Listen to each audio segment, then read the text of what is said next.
92.5. Brooke and Jubal's second date update.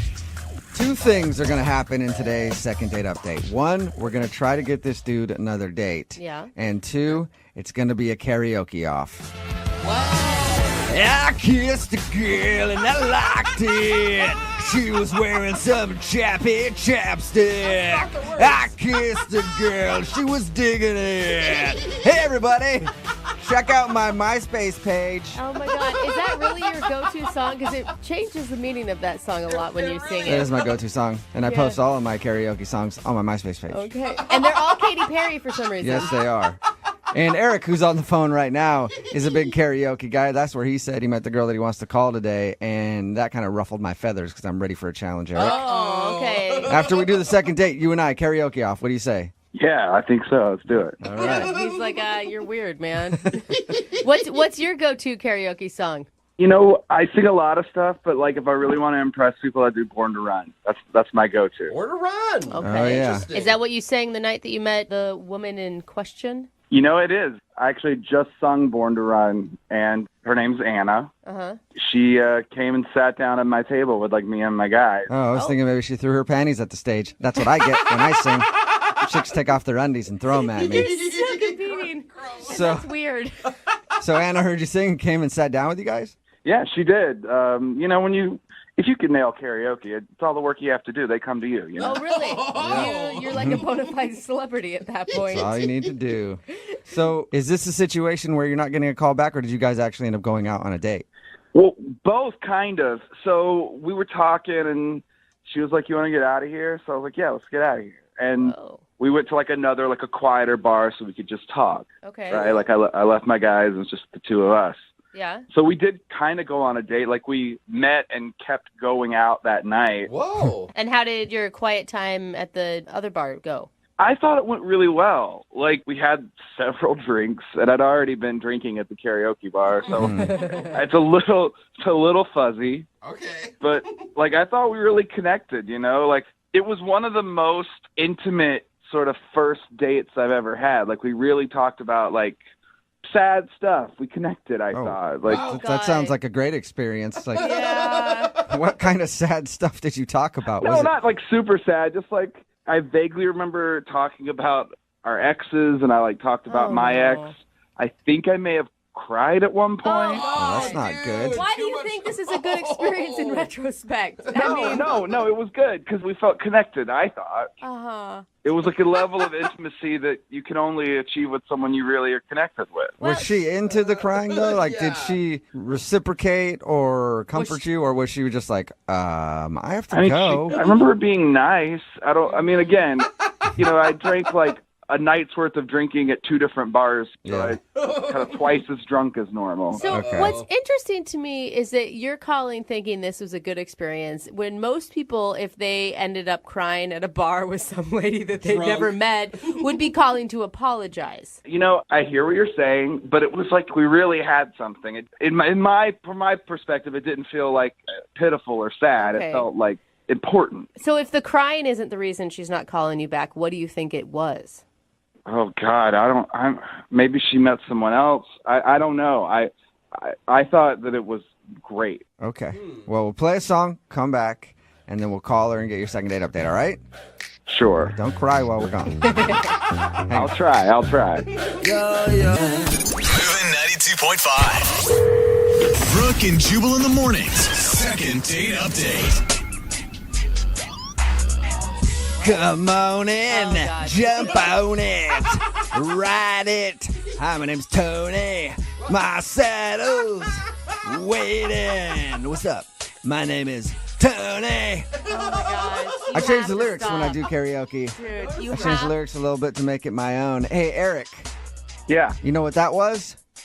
What was that? A warning shot. Oh. There can only be one karaoke king around here, and he pretends his name is Tony when he sings the song Pony by Genuine. And he also talks about himself in third person. Yeah, I don't know if I can live up to that. Yeah, you can't. I told you, after this Yeah. second date update is over, since you met the girl you want to call today doing karaoke, we are going to have a karaoke challenge, That you is and a I. threat. I'm shaking in my boots. I'm so scared You don't right have to now. tell me that. Eric, I can hear the Yeah. fear in your voice. Jubal, he doesn't want to compete with you. He just wants to get a second date with this Because girl. he's heard my abilities. Yeah, that's what it is. Let me just refresh everybody's memory before we make the phone call. Eric met Anna at karaoke. They ended up hanging out at a couple different bars that night. He's really confused why she's not calling back because he thought they had a great connection. He does say that he cried while they were hanging out, and they talked about their exes, which usually doesn't make for a good experience, but he swears that they really connected, and it was much deeper than we're thinking. And I never heard, what was the last thing you guys said to each other? Oh, God. I know you were drunk, but... I was super drunk. I mean, from what I remember, we walked out the bar. I turned right. She turned left. Because, I mean, we weren't going home together, so I was like, that's normal. But then I was like, wait, because I wanted to kiss her.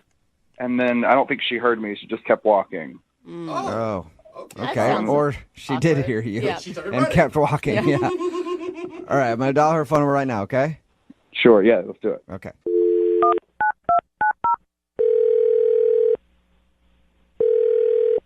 Hello, Hi, can I speak to Anna? this is Anna Hey, Anna, this is Jubal from Brooke and Jubal in the morning. How are you? from the radio. Yes. Yeah. Are you familiar with the show at all? I've heard you guys once or twice. All right, awesome. That means clearly you were a big fan those 2 times that you listened, or that once and then maybe the twice that you listened because you keep coming back for more. And Yeah, that's awesome. you can tell. Anna, I'm calling you today because we actually got an email about you from one of our listeners. About me? Yeah. From who? Well, his name is Eric, and you guys met at karaoke the other night. Oh, really? Yes. He says he had a really fun time with you the other night and wants to know why you're not calling him back. Wait, so he couldn't get in touch with me, so he called you guys? Yeah. Well, Yeah. according to him, he's tried to get in touch with you, but you won't call him back or text him back or anything. He seems to think that you guys connected on a whole nother level. I mean, at first, when I first met him, we connected and everything was great, but then it kind of went downhill from there. How did it go downhill? I don't know what he told you, but we kind of got into some personal stuff. And I don't know if I want to, blast all of his stuff on the radio. Well, a couple things. One, he is willing to have it blasted because he wanted to do this phone call. I mean, anybody that would call me out of the blue on the radio, I would dish all the dirt on him. And 2, he said that he was out on the date with you and he started crying, talking about something. We thought that was weird. And he said that he talked about exes, too. Yeah, and that's basically it. You guys drank a bunch that night. Yep, that's pretty much what it was. Was it the crying then? Like the crying turned you off? I mean, the crying was definitely a lot, but there was one other kind of big thing. Bigger than crying on the first date. Yeah, well, I mean, you guys, I don't know if I should be talking about this. Okay, well, like I said, when anybody does one of these second date updates, they know that their business could get put out on the air, so he's prepared for that to happen. He just really wants to know. Are you sure? I'm positive. We talked to him, and we said, you might hear something you don't like, and he's cool hearing it. And he's clueless. Like, he has no idea why you wouldn't be calling him back. Really? Oh, I didn't think he was that drunk. Okay. Well, so it was towards the end of the night. We both have had quite a few drinks. We took a shot. We took one final shot. And into the night, things get a little rough. And he's telling me all these stories, and then he just starts to cry. Oh, sweetheart isn't over his ex, is he? Absolutely not. Not even close. Yeah. It was this one particular girl he's talking about. I guess they were engaged. Ooh. Wow. Yeah, that's a big ex. Yeah. So I think they had just recently broken off the engagement. Yeah. So he's talking about her. He's crying about her. Uh-huh. And then he lets it slip that in order to help get over this girl, he recently bought a hooker. Whoa! Wait a minute. Told you he bought a hooker? Wow!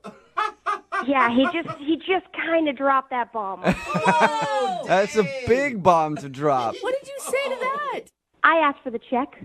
Okay. He was so drunk at that point, he might not have even noticed, really. Oh, my God. So, yeah, I mean, the crying is one thing, but then also going the extra mile to be like, and this is how I got over it. And hello, new man. Oh, my gosh. That's- Yeah, I had to get out of there after that. Oh my You know who probably wishes they could get out of here right now? Oh, yeah.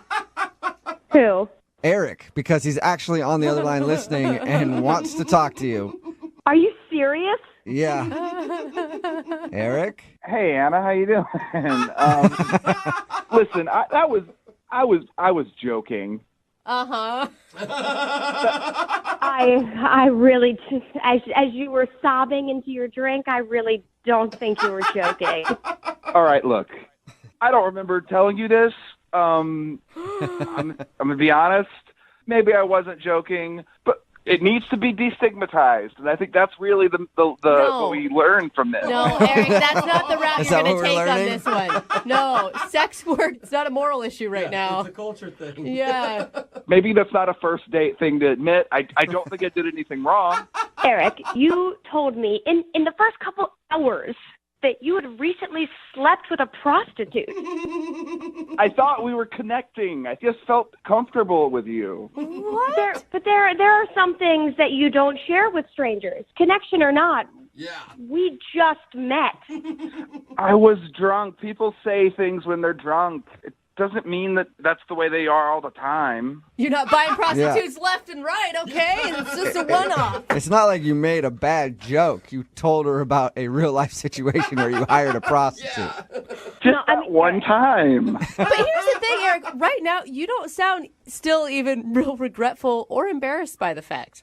I don't really know what to say. I'm sorry that I overshared. I'm not sorry about my private life choices. Oh, I'm right. sorry I made that your business. Eric.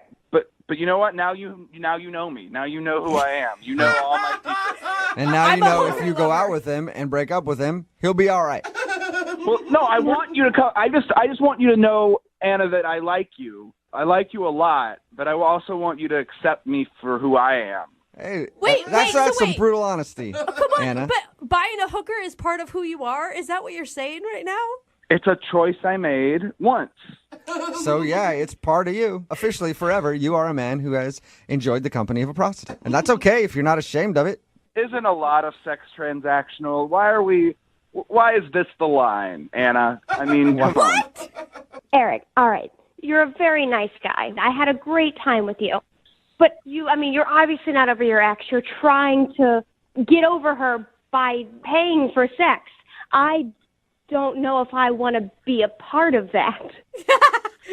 You don't have to be a part of it. Like that was the past. You just said that all sex was transactional to a point. Yeah.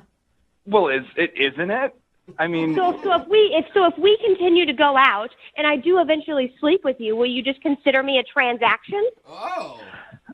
not you. Oh, Right. You just backed yourself into a corner, man, Eric. Hey, Anna, would you like to go out with Eric one more time? We will pay for a second date. Eric, I think you need to take some time to work on yourself. Yeah. And then maybe we'll run into each other at karaoke again sometime down the line. Oh. How about I just give you a week and then you can call me? Give me like a week. Just a week. You need more than a week. I think you need a little more than a week. Yeah. Couple weeks. Come on, Anna. No, I said no. And if that upsets you, I know something you could do to make yourself feel better. Don't encourage it, There you go, Anna. Eric. That's not fair. Don't use that against me. Hiring a prostitute is one of Eric's best qualities, and don't turn his good qualities against him. Fine. All right. Are we done here? Eric, I don't know. Is time up? How long did we have? Brooke and Jubal in the morning. Text in at 78592 says, Eric almost had me until that last part. It's Brooke and Jubal in the morning talking about today's second date update. If you missed it, this dude Eric wanted to call Anna. They met over karaoke, and he wasn't sure why she wasn't calling back. Well, we got her on the phone and found out he was drinking a little bit, and he was kind of crying about his ex because they had just broken up. And then he revealed to her that he had hired the help of a professional to get over her. And by professional, I don't mean therapist. I mean a prostitute. Yeah. And he didn't really back down from that being a good idea. No, he owned it. Yeah. He was like, so what?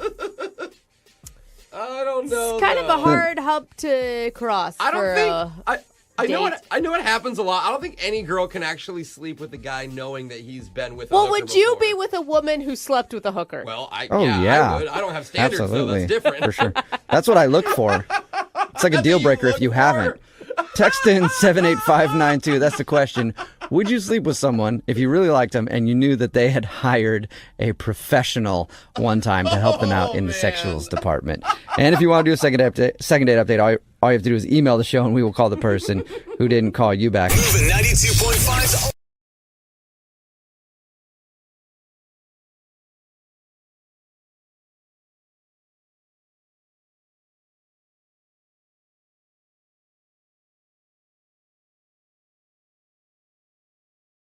A dude named Mike is on the phone for a second date today. He said he went on a double date with the girl he wants to call. I've only been on one double date, and it worked out great for me. I got in an argument with the girl that I was with and ended up leaving everybody. Why is So that I don't great? think double dates are very good. And so it's no wonder that Mike's not getting a call back after his double date. Oh, my God. Mike, did you guys argue on the actual date and then you just ditched out? No, that didn't happen. Good. Oh my That's God. not normal. That is so awkward for the other three people that were with you. She Jubal. was terrible. She was a looking at horrible you. person. Oh my God. Anyway, it's not about me. It's about you right now, Mike. What's the name of the girl you want to call today? Her name is Erin. Erin. All right. And where did you meet Erin? So we actually met at a bar crawl. Okay. A few weeks ago, we had a 7-legged bar crawl. What is this 7-legged one? It was pretty much you and a group of friends get tied at your legs, like 6 of us tied at your legs. What? And you just go to bars all night and drink. What? And you're tied together? How do you fit through anywhere? It's Like an if action- you're 6 people deep. Then you have to actually crawl. Yeah, that's part of the fun. I mean, you have to figure it out or you just won't make it, you know? A lot of coordination. Okay. Wait, how do you hit on a person when you have 6 other people tied to you? Are they all just standing there awkwardly listening to your... I mean, it's like if she didn't like me, she couldn't run away, right? Wait, so she oh, wait. was she tied to you? Was she in the group of people that were tied together? Yeah, she was. Okay. Oh, okay. I So- see. Okay, I got thought it. It was like one 7 group of people tied together talking to another 7 group of people. I Me get too. it now. I thought that too. No. So yeah, she was really chill, and we actually ended up, talking a lot about, movies and kind of other things that we were into, and I take it she was tied right next to you and not like at the end of all the people and you weren't yelling down the line. yeah, she was right next to me. Okay. So did you ask her out that night? Well, actually, at the end of the night, we all ended up getting really, really faded, and I worked up the courage to ask her out. I thought you may be going somewhere else with that. You're like, we're all Yeah. drunk. We're all We tied up all already. ended up back in A little bit of house. bondage, a little bit of, I don't know. I mean, we're Okay, already well, so tied you up. you got drunk enough to ask her out. That's it. Yeah. Okay. But my roommate was also in our group, and she got to know her too, and they kind of hit it off also. So I suggested a double date with my roommate and I. Okay. Cool. So I invited Erin over to be my date, and I got my roommate to invite her guy over to be her date. What'd you guys do when you went out? So we invited them over to our place, and we drank, and then we made our way down to the bars again. Awesome. It's kind of crazy how we always seem to end up at a bar somehow. Seems to be a theme to your life right Yeah, now. right. Just drinking. There's not a lot of food involved, it sounds like, either. I mean, we had some snacks, but Okay. Okay. How did it go? I mean, it was cool. I mean, I enjoyed myself. Okay. It got a little awkward at one point. Oh, no. My roommate started making out with her guy, and I kind of suggested that we one up them, What? and she kind of just laughed it off. Like, So- one up them. So you were being really serious, like, we need to make out too, and she laughed at you. Well, I thought I was being, smooth with that line. I thought I was going to get at least a little peck on the cheek or something. But yeah, she just kind of laughed it off. Okay. So did you not get a kiss at all? I didn't. No. Okay. And was that just the end of the date? You guys just hung out for a little while watching your roommate make out with her date and she left? No, it got a little awkward, so we pretty much just ended up getting the check and calling it a night. So what got Okay. awkward? Just that you were sitting there staring at your roommate swapping saliva? Yeah, pretty much. Yeah. But yeah, I offered to get her an Uber back in case she wanted it. Mm-hmm. And she actually took me up on my offer. So Okay. Okay. So you got her an Uber home, and have you talked to her since? I've tried calling, but it just goes straight to voicemail. So Nothing. Oh, it doesn't even ring? yeah, Sounds like you've been blocked or something. Yeah. I don't know. Hopefully not. All right. Well, we'll try to find out. We'll play a song and then come back and call her and get your second date, okay? All right. All right, hang on.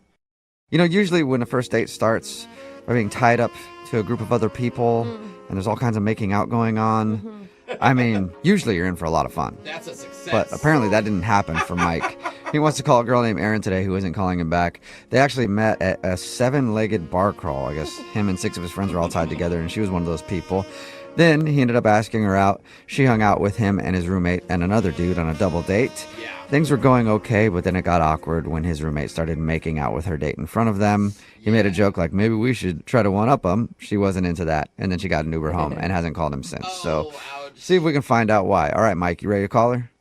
Yeah, let's do it. Have you ever thought that maybe, just maybe, she isn't calling you back because she doesn't know you sober at all? No. I mean, I don't know her sober either, so it's kind of the same thing, right? Good Yeah, you boy. could hate her sober. You might not even want to call her, but we'll find out. We'll see if she's sober when we get her on the phone, okay? All right. All right, here we go.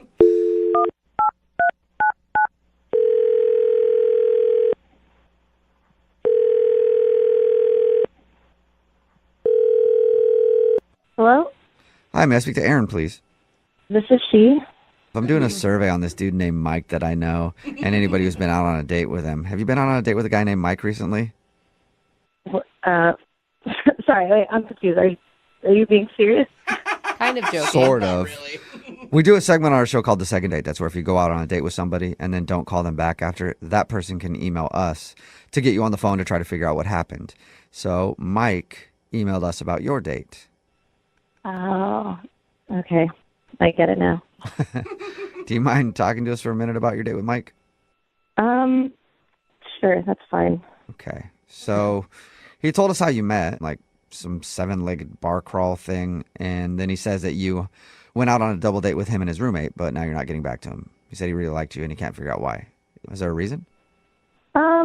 I don't know. I feel like the whole situation with him, it's just, I really don't think it's going to work out between us, though. What situation? I mean, he didn't mention that he was in any sort of situation.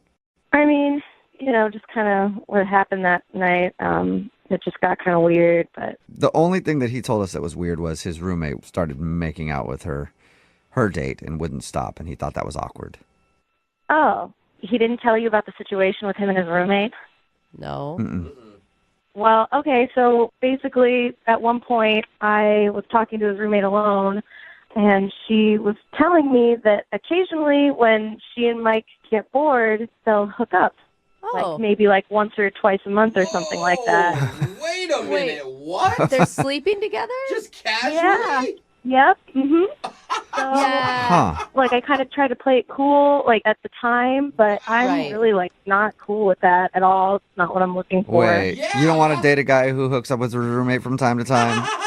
No, and especially not someone he like lives with. Like, anyway, so I just kind of like the rest of the date. I was kind of like, oh, okay, just gonna try to sit here and let the time pass and get home. And there's no way, like, she wasn't joking, right? There's no way it could have been a joke or something. No, I think she was being very sincere. Oh, wow. Oh my God. Just from what I could tell, yeah. And she was like, "It's not a big deal. It's totally fine. I just want to let you know." Like, How is that not a big deal? Well, Yeah, and you would no. think that would be a big deal. I think what's Yeah. happening is the roommate likes Mike, and she was trying to sabotage your date with him. well, either way, even if she's not the one who has feelings, then they're sleeping together and they live together. So it's kind of like I don't really want to get in between that. No. What if she's I mean, he making it probably up? wants you to get in between it. That's probably what he's really hoping for.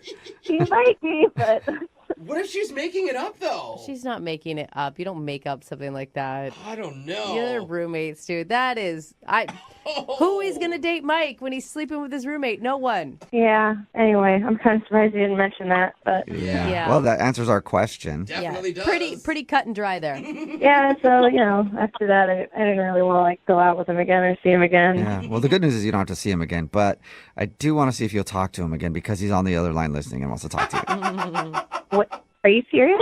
Yes, I am. Mike is on the phone. Yeah, Mike, you still there? Oh my God. Are you Yeah. serious? Hey, I heard all of that. I mean, what's the big deal? I mean, What's the big deal? Are you it's serious? not a big deal. I mean, we're not exclusive. Oh my gosh. I mean, I don't really care if you're not exclusive, but you're like the girl you live with, like your roommate. Only once in a blue moon, and it's purely physical. You know what I mean? So we're not exclusive, and I don't know why this is a big deal. For real, you don't know why that's an issue. You're sleeping with somebody that you live with. No, I mean, are you trying to pressure me to be your boyfriend? Is that what you want? Oh my god. Oh my god. Women always trying to like ruin your life right away. No. I mean, it seems like you're trying to pressure me to not see other ladies. What? No, you can go ahead and see other ladies. I'm looking for someone who doesn't have your situation going on. Yeah. I mean, Mike, think about it. Like, how could she ever trust you if you guys did start a relationship? Yeah. I mean, my roommate's dates are cool with it. I don't see how you wouldn't be cool with it. Well, it's just what if you're just sitting around and we're starting to get serious, but one day, like, what if I'm out of town and you just get really bored and you hook up with her and, like, what then? Like, it just then... Well, if that did happen, I'd tell you. I'd be honest about it. Yeah, if we were dating and I slept with my roommate, I'd at least let you know. That's very nice. That is nice of you, Mike.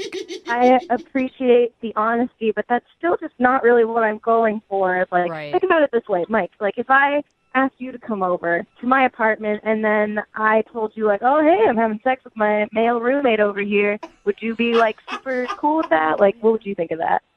I mean, I just want you to call me and after you've showered. Dang, bro. Wow. Oh, man. That is... I mean, I'm just saying, we should be allowed to date other people. Why do you care who I date? We're not exclusive. Did we sit down and have a conversation and say, hey, I'm your boyfriend, you're my girlfriend? Like, that, we did not have that conversation. Obviously, we haven't had that kind of conversation, and it's different, too, when the person that you're, like, seeing just lives just 10 feet away from you all the time. I mean, that just makes it even weirder. Like, I can't, it's just not something I'm into. Mike, why aren't you just dating your roommate? No, I'm not into her like that. I mean, that's just weird.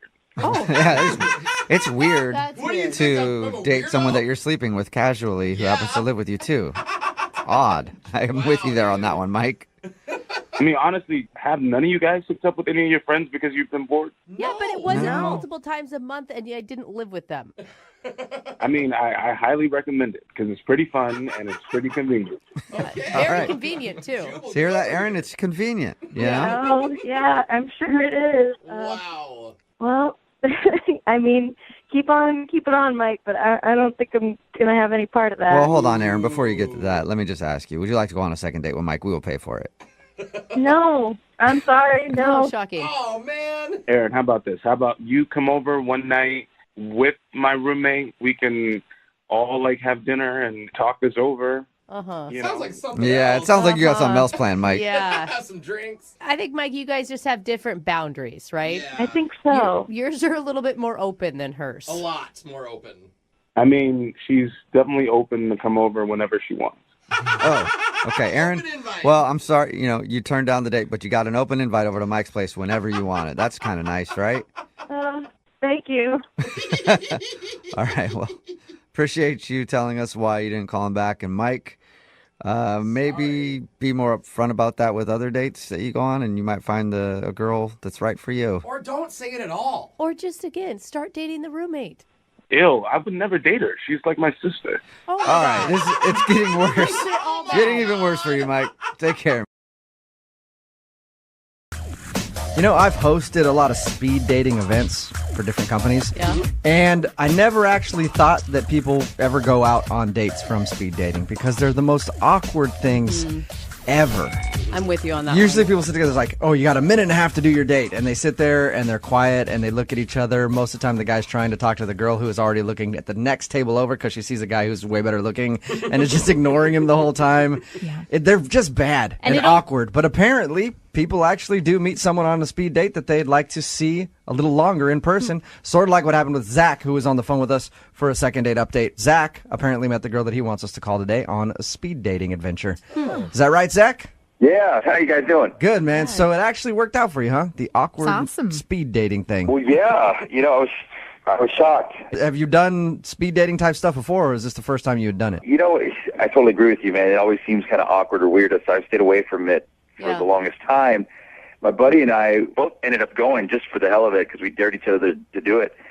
And it was funny because most of the girls there they just definitely were not my type. There's one girl I totally connected with, and that's the girl I ended up going on a date with, Carly. What did you learn about Carly in that minute and a half that just made you think, wow, I was wrong about this? She's hot. We talked about a lot of different things, but it wasn't so much that. It was just the vibe I got from her. She just seemed so different and down to earth. And probably because she was new in town. She told me that she's just gotten to the area. I imagine in a situation like that, Zach, it's not so much what you learn about each other. It's like if you guys can even have somewhat of a decent conversation in a minute and a half. So what did you guys do on your actual date? So, because she said she was new in town, I wanted to take her to Pike Place. I wanted to kind of show her a little bit of what it is that we're known for in the area. And so we went there, we walked around, we had some food. She's a really easygoing girl, and we had great conversation. And we did I got her to throw some salmon in the marketplace, which was a lot of fun. Oh, do you like the fish catch? Yeah, she really dug it. I mean, it was just cool overall. It was just really easy with her. Okay. How long has she been in town? You said she's new in town. When did she move here? When I met her at speed dating was 3 weeks. And we actually got together just a few days after that. So, yeah, it's been like a little less than a month. Where's she from? She's from Tennessee. Oh, I bet she has a really cute accent, too. Yeah, she's very sweet, very down to earth. I even bought her some flowers when we were there. And it's almost like I just bought her a new car. You know, she's just like biggest smile on her face. And she's just like so happy and just really, really super nice girl. All right. So you had a good time.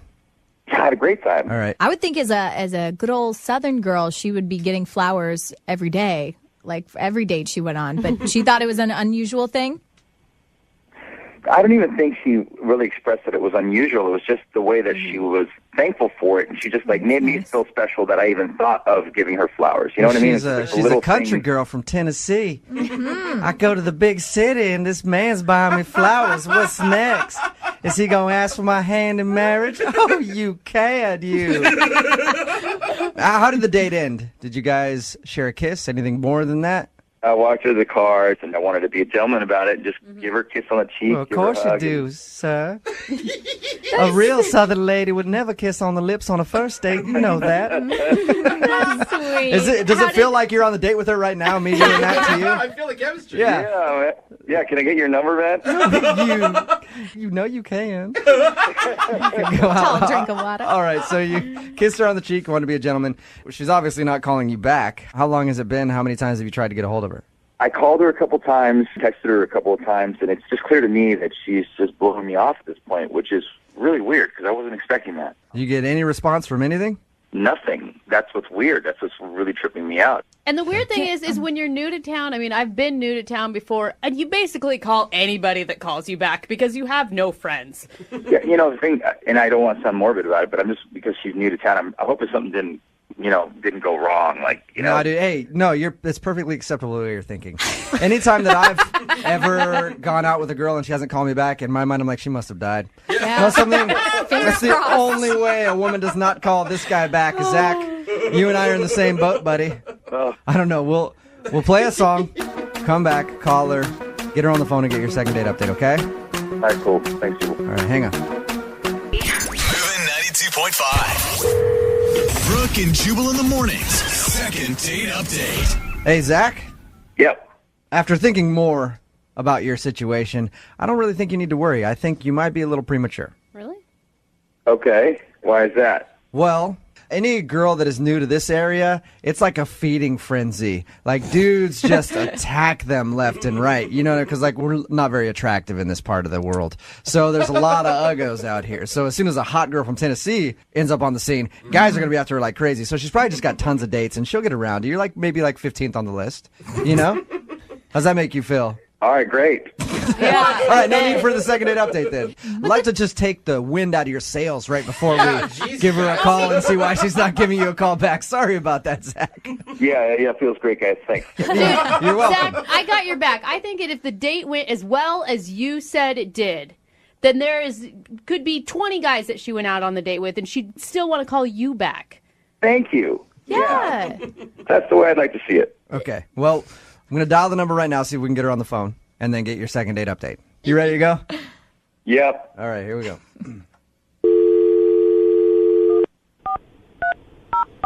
Please Please enjoy this ringback tone while your party is reached. Ooh, fancy.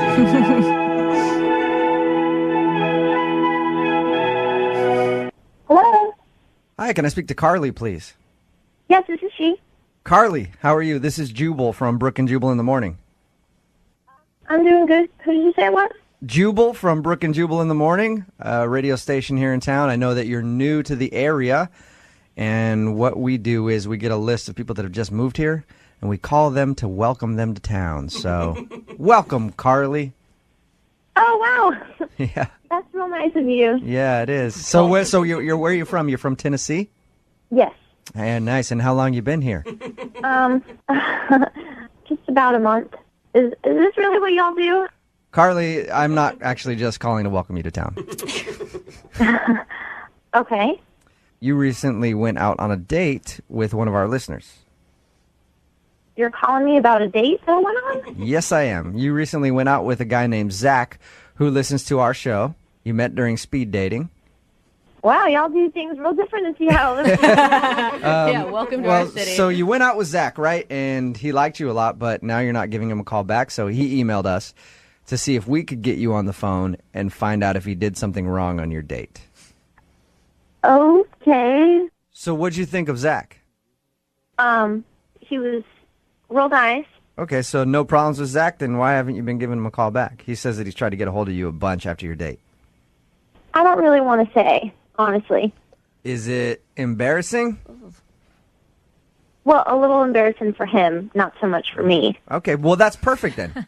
I don't mean it's perfect that it's embarrassing for him, but he's the one that wanted to know. So if it's something that's embarrassing about him, he's willing to hear whatever it is. So I just feel real bad because he was real nice, you know. Think about it this way, Carly. It's not mean to give constructive feedback. You're helping him out. Down the line, this might help him. But I just want everyone to know that he is a real nice guy and he treated me real well, and I don't have anything against him. we know that you like him. We know that you don't have any ill will towards him and you don't think that he's a jerk or whatever. But what is he doing, or what did he do on the date that was embarrassing enough to make you not want another date with him? He sort of made these weird noises. Like when he was talking, or? Like throughout our date. Like we would just be talking, and then all of a sudden he would go like that with his, like he would make that sound with his mouth. Okay. Did he? Are you picky? Are you normally a picky person when you date? No, honestly, not at all. I mean, I was just a little confused. Like I didn't want to say anything because I thought maybe he had like a tick or something. Uh-huh. And I didn't want to be mean, and I know people have that, and I understand that, so I wasn't going to say anything, but he kept doing it. And then finally, at the end of the date, I just sort of asked him, because I figured I might as well ask. How'd you ask him? Just, hey, what's up with that weird noise you're making? Well, he made the noise, and I kind of laughed, and I was, like, nicely, and I was like, hey, like, what's that noise you're making? Yeah. Like, what's that about? What did he say? Like, and he goes, I'm just taking mental pictures of our date. I'm taking mental pictures. So he's taking mental pictures on your date, which is, I guess, fine, but he's actually making a camera noise when he does it. Oh my god! Yeah, but you know what I'm saying? Like at least he could do it silently. You know what I mean? That's pretty weird. So let me get this straight. All right, just so I can really. It was so sweet, but it was just so like I didn't know what to do. It was just. I was very weirded out because he's like, I just want to remember how beautiful you are and like where we are now. And when, when I toss the fish or whatever it is that y'all do at that time. Did you laugh when he told you that? I think involuntarily I laughed. Yeah. Because I was a little bit weirded out. So I didn't really know what to do. So that was my reaction. I kind of like, oh. Yeah. Did you try to play it off like it's a cute thing? Like, oh, I just like you so much. I want to take a mental picture of you. Yeah, I think he thought that would like do it for me or something. Yeah. Like, Okay. but it honestly was. I felt like, oh my gosh, I'm in an episode of CSI or something. Like that's what the murderer does before he gets caught. That's how they find him. Yeah. That's his tell. Okay. Oh my gosh. So you don't want to call him back because he takes mental pictures of things and makes a camera noise when he does it. It wasn't just that. It's just that he thought that was like a cute thing to do. I was like, what other cute things does he think is okay. Yeah. Carly, wouldn't you be interested to hear an explanation from him about his mental camera that he brings with him? Not really. He told me enough on the date. I don't really need to hear anymore. That's a shame. That's a shame, Carly, because Zach is actually on the other line right now and has been listening to this whole conversation. And taking mental pictures. Hey, Carly. Oh, my God. Oh, my God. I'm so sorry. Really? That's the reason why you don't call me back? Just because of that? Just because of that. Oh, my God. I'm so uncomfortable right now. I don't really know what to do. Well, you know what? When I first heard what you guys were saying, I felt a little embarrassed, but I'm kind of thinking about the bigger picture here. Maybe it was all in the delivery because it really was supposed to be funny. It was supposed to make you laugh. I mean, we were having a great time. I was supposed to make you smile, but I didn't think that was very funny, honestly. Listen, I was just trying to be romantic. You know, there's plenty of girls that would be totally cool with me doing something like that that's kind of romantic and in a silly way, you know? Listen, I'm sure maybe there are some girls somewhere that think that's cute or romantic, but it just, the first time you're meeting someone, it was just a little much. Mm-hmm. It's worked for me before. Like I've taken mental pictures of a lot of girls, and you know, they don't seem to have an issue with it. Like you're having an issue with it. Zach's got a mental photo library. Yeah. Almanac. So this is your thing, Zach, to be cute with the ladies and romantic. You're like, you're so beautiful. I'm going to take a mental picture. You like that? I don't know why you guys are all being weird about it. Because it's one thing to do it once, Zach. Like maybe you did it once and that's cute, but to make that noise throughout an entire date. Whatever. It's romantic. You guys obviously don't know what you're talking about. It's worked for me in the past. Everybody seems to be cool with it, except for you guys. Well, I mean, all right. The one positive thing is he really does like you a lot. Mm-hmm. That is true. Zach, do you want to go out with Carly again? I do. You do? Okay. Carly, would you like to go out with Zach again? We will pay for a second date. Maybe Zach leaves his mental camera at home in the mental camera bag and doesn't bring it along on your next date. Would you go out with him again? We will pay for it, Carly, if it helps. I mean, honestly, I'm still a little bit weirded out, but now that I have been publicized on the radio, I feel like I have to say yes. Yeah. So. And Zach's not a bad guy. He's just a mental photographer, and that's just what he does. Oh, man. Well, now you're making me think that I should say no because it sounds real creepy the way you say it. No, don't. I'm not trying to do that, all right? So we'll send you guys out again. Congratulations, Zach. You got your second date. Thanks, guys. Yeah, man. I took a big beating through all of that, but... You came out alive. And Zach, if the date goes really well and you guys end up together at the end of the night, I want you to forward me some of those mental pictures, all right? Maybe video camcorder. Yeah. We're actually right in the middle of it, just... Brooke and Jubal in the morning. Before we even played the second date update for you, I asked for an audience poll. Text us at 78592 if what the guy did on his date was creepy or romantic. We asked the question because Zach wanted us to call this girl Carly. We got her on the phone. It came out the reason that she does not want to go out on a second date with Zach is because during the whole date, he would stop and go, "Shh, I'm taking a mental picture of this." So he was taking mental pictures on the date. It's a move that he's done many times, and he says kills it. Yeah. Women always think it's romantic, and it always works for him. It's Brooke and Jubal in the morning. I'm moving 92.5. Out of all the texts that came in about this second date update, 98% of them say creepy. Mm-hmm. We did get one person out of the hundreds of text messages that we got that says, I'd be interested in that.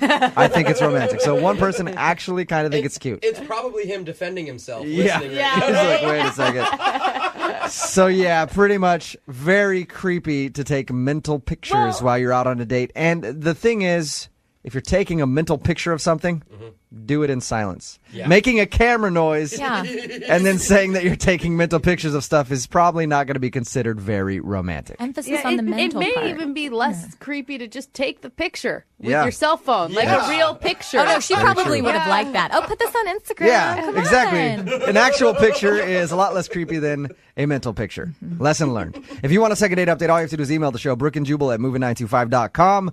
We will call the person who... Date update. We have one of our listeners named Brian on the phone for a second date update today, and I'm actually really interested to talk to him. Okay. Because in his email, Brian says he actually met his date the old-fashioned way. That's nice. I know. Yeah. So, Brian, you clubbed her and dragged her back to your cave for a marriage?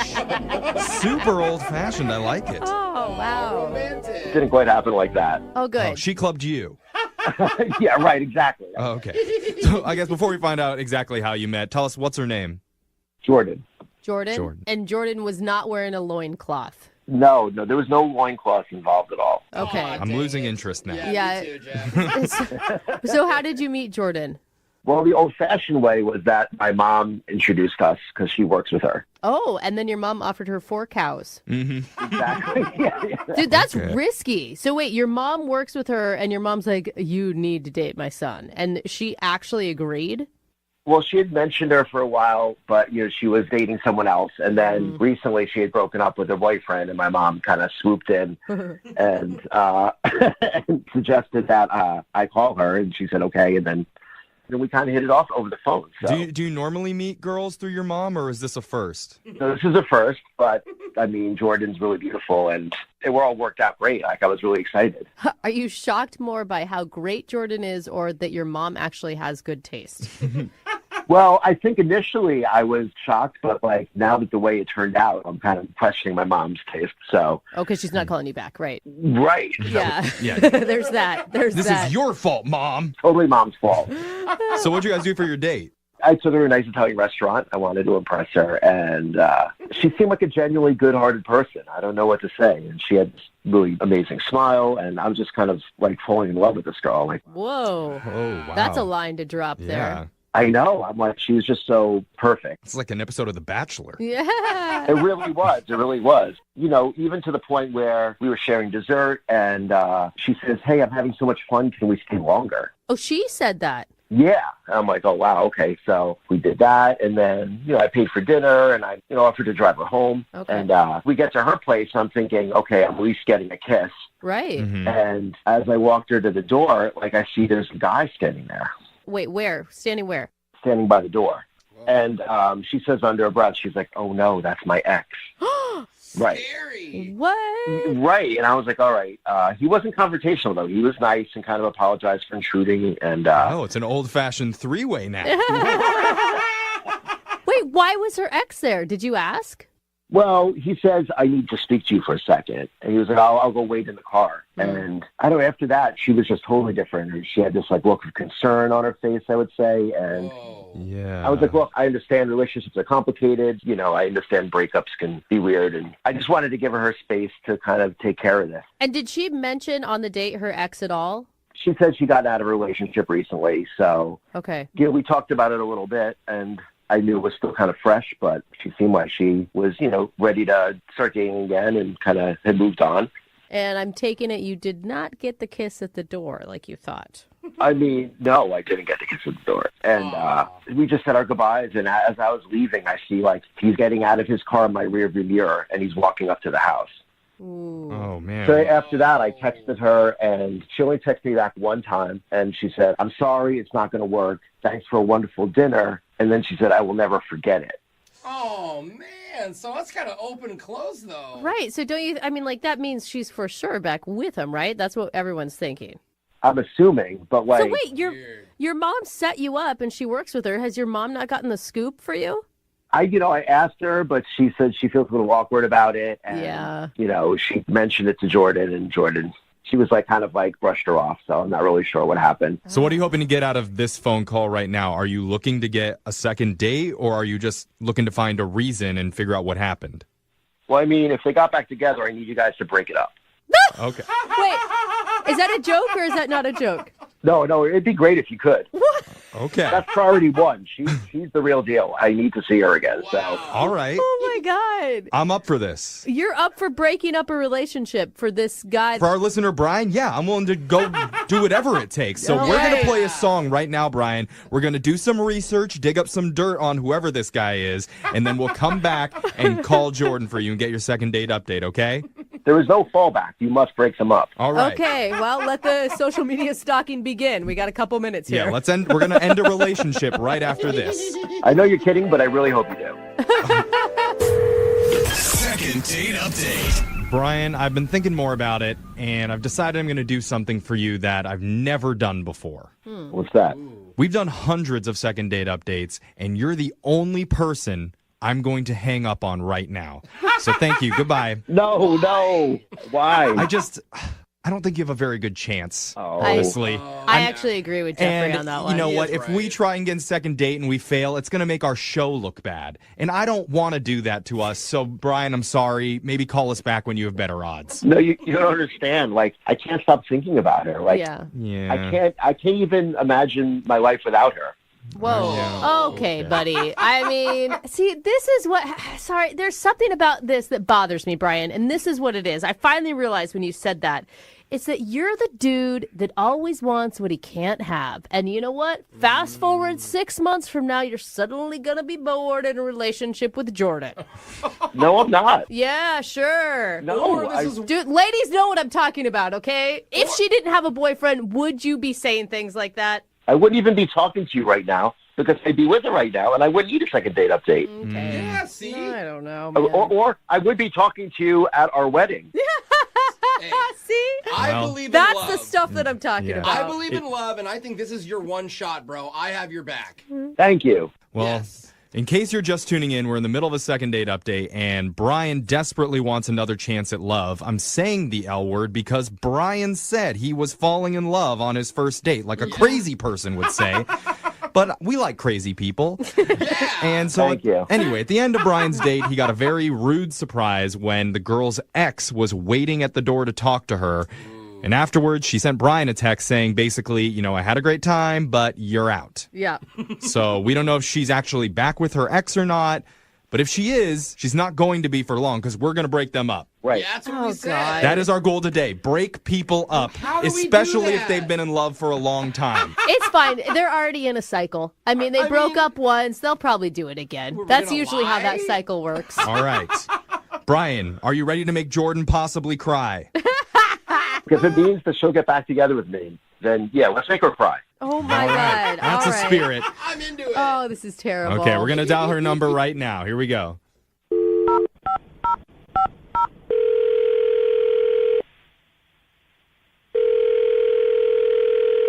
Hello? Hi, can I speak to Jordan, please? This is Jordan. Hi, Jordan. Hi. Hi. Hello? Who's this? Oh, my name's Young Jeffrey. Yeah, she doesn't know who you are. That's right. That's how phone calls work. You can't see me, can you? My name's Young Jeffrey. I work on the radio. Okay. What's up? Well, not too much. We're calling you because we're doing something called a second date update. Do you know what that is? Maybe? I'm not sure. Well, to jog your memory, in case you might know, it's a segment that we do where someone who's getting blown off emails us and they ask us to call the person they recently went on a date with to find out why they're not getting in contact with them anymore. Oh. So you recently went out with a guy named Brian. Yeah. Yeah. Okay. And it sounds like you had a great time with Brian. Yeah, I mean, I guess. You know, we went on, like... That doesn't sound very promising. Oh, my God. That's the worst response you could have to that. Well, Brian told us a little bit about what happened, and he said that your ex was there at the end of the night. Yeah. And then after he had a run-in with your ex, you texted him that it's basically over. Well, I mean, it's been really hard. Like, Brian's a really nice guy. Yeah. I mean, I didn't want to hurt him or anything, you know, just things happen in life, so... So you hurt him. And it was just... it was just one date. I mean... Yeah. Just, I don't know. Like, I have so much history with my ex. I mean, we've been dating since high school. Oh, girl, you're in that cycle? Well, yeah, I mean, like, he's been at my parents' house, like, every holiday, birthdays, my parents' anniversaries. Like, we've just a lot together. Like, we've experienced everything, you know? And I don't know, I really love him, so... Okay, wait, though. Can I just ask you? Yeah. Because it sounds like you're with your ex, I guess now your current boyfriend, simply because of history. And I'm going to tell you, that is not a long-lasting reason to be with somebody. Well, it's more than that. I mean, it's more than just history. Like, we had a rocky, patch because he broke up with me. Like, there was this bartender girl he met one night, and he's out with his friends. Like, I was upset about it. And I was like, what are you doing leaving me for a trip like that? You know, like, it's like a dirty bartender's been with like over 100 guys or whatever. But he's like, oh, it's time for me to try something new and spread my wings. And so at first I was depressed and I'm angry. And then I wasn't going to let this happen. So just like this date came up and I was like, you have to play dirty. Like, what's left? Oh, wait. So, wait, you used Brian to make your ex jealous? Wow. Don't judge me until you hear the whole story. Oh, I'm not judging you. I've definitely done the same thing. We're fine. Yeah. So what happened? So earlier that week that we went out, like I planned for my ex and I to exchange things at my house. Yeah. So I scheduled my date with Brian the same evening because I was like, well, at least I'll get my bang for my buck, you know, and I'll make my ex jealous. So I knew he'd be there when we got back from dinner. And honestly, everything did go perfectly. Like, my ex saw me with another guy having fun. He got jealous. Like, when I got out of the car, like, you know, I did an extra loud laugh. Wow, you are the worst. No, That's a she's solid not. move. It's a solid move. It was fine. Like, whatever. We had a nice time. I snuggled up next to Brian's arm while we walked. Like, you know, I even acted surprised and concerned in front of Brian. Like, I really tried to sell it. Well, how do you think that Brian feels being used like this? Honestly, if he feels bad, he should just get over it. It was just one date. Whoa! Well, I don't know if he can, especially now that he knows that you set the whole thing up just to get back with your ex. Well, he's not going to know if you don't tell him. Well, I don't have to tell him because you already told him. I don't get it. We didn't tell you this, but Brian has actually been on the phone and has been listening this whole time. What? Yeah. Sorry. You guys tricked me? Yeah. Is tricking not allowed in your world? We're Yeah, I don't also know. not in a healthy relationship, Jordan. Brian. How could you do this? I really like you. Okay, I don't even know. Like, he shouldn't have heard everything. He shouldn't have heard everything. Well, he did hear it, and you need to talk with him about it right now. Yeah. But so when did you even come up with this plan? I mean, you're just using me? I mean, I was just looking for somebody to make my ex jealous. Like, your mom showed me your picture. I don't know. I was just like, okay, he'll do. Oh, no, he'll do. I mean, Brian, you could take that as a compliment. Like, you're hot enough to make your ex jealous, which means, I mean, I'm being for real. Good which angle. means that you're a step up because nobody's going to go out with a fugly person. That's true. After an ex. That doesn't look like a good rebound. Silver lining? Jordan, why don't you just tell me now? What else did you lie about? I want to know. I lied about wanting dessert on the date. I needed to stay with you at the man. restaurant longer. I thought we had a moment there. That was a lie. I was just trying to time it. Well, The creme brulee was a lie? Wait, so you never felt anything at all towards me? I honestly don't know how I'm going to trust anyone ever again after this. Oh, no. stop being dramatic. It was one date. We didn't even kiss. You're overreacting. Oh, man. I am so with Jordan on this one. Brian. You're with her? You're supposed to be helping me right now. Man. What is going on here? Yeah, bro. You're never going to trust anyone again after your first date lied to you. I mean, it's kind of like newsflash. Everybody lies on a first date at in some way. Sometimes you click, I know. right? Brooke is never honest with her husband, and that's how she got married. It's not that. It's just like... It's the key to a successful relationship. Zero truth. I'm just saying it didn't work out, Brian. You were dropping a lot of big words after barely knowing someone and obviously not knowing anything about them. It doesn't change how I feel. I mean, I feel like I was duped. Like, it just isn't right. That's fair. That's fair. I'm giving you that's fair. Yeah. You did a really good thing. Like, I have to thank you, because without you, I wouldn't have gotten back together with my ex. Oh, so that's really nice of you. Rubbing it in. No, he's a matchmaker. Yes. You're such a... Whoa. Okay. All right. And I Let's think back it up, Brian. I think that is the right time to ask if you guys would like to go on a second date. We will pay for it if you guys go out. Yeah, Okay, if where I we ever going? need you again, are you okay if I call? No. Oh, man. I'm sure I'll cheat on you soon anyway. Oh, come God. It's getting Oh, dirty. just get over it. Get over it, Brian. He's probably cheating on you right now while you're on this call. Oh, Okay. God. All right. Well, Okay. okay. Well, so no second date for you, Brian. Sorry, but man. you know what? I feel really bad for you. Yeah, Like, you great. shouldn't have been put through this situation. And I'm sure that one of our listeners would love to lie to you two to get back with their ex. So text in 78592. Oh, man. Would you like to go out with Brian and get back together with your ex? We'll pay for it. I hear you're good arm candy, Yeah. Brian. Oh, God, you guys. I hate you guys so much. Aw, that's sweet.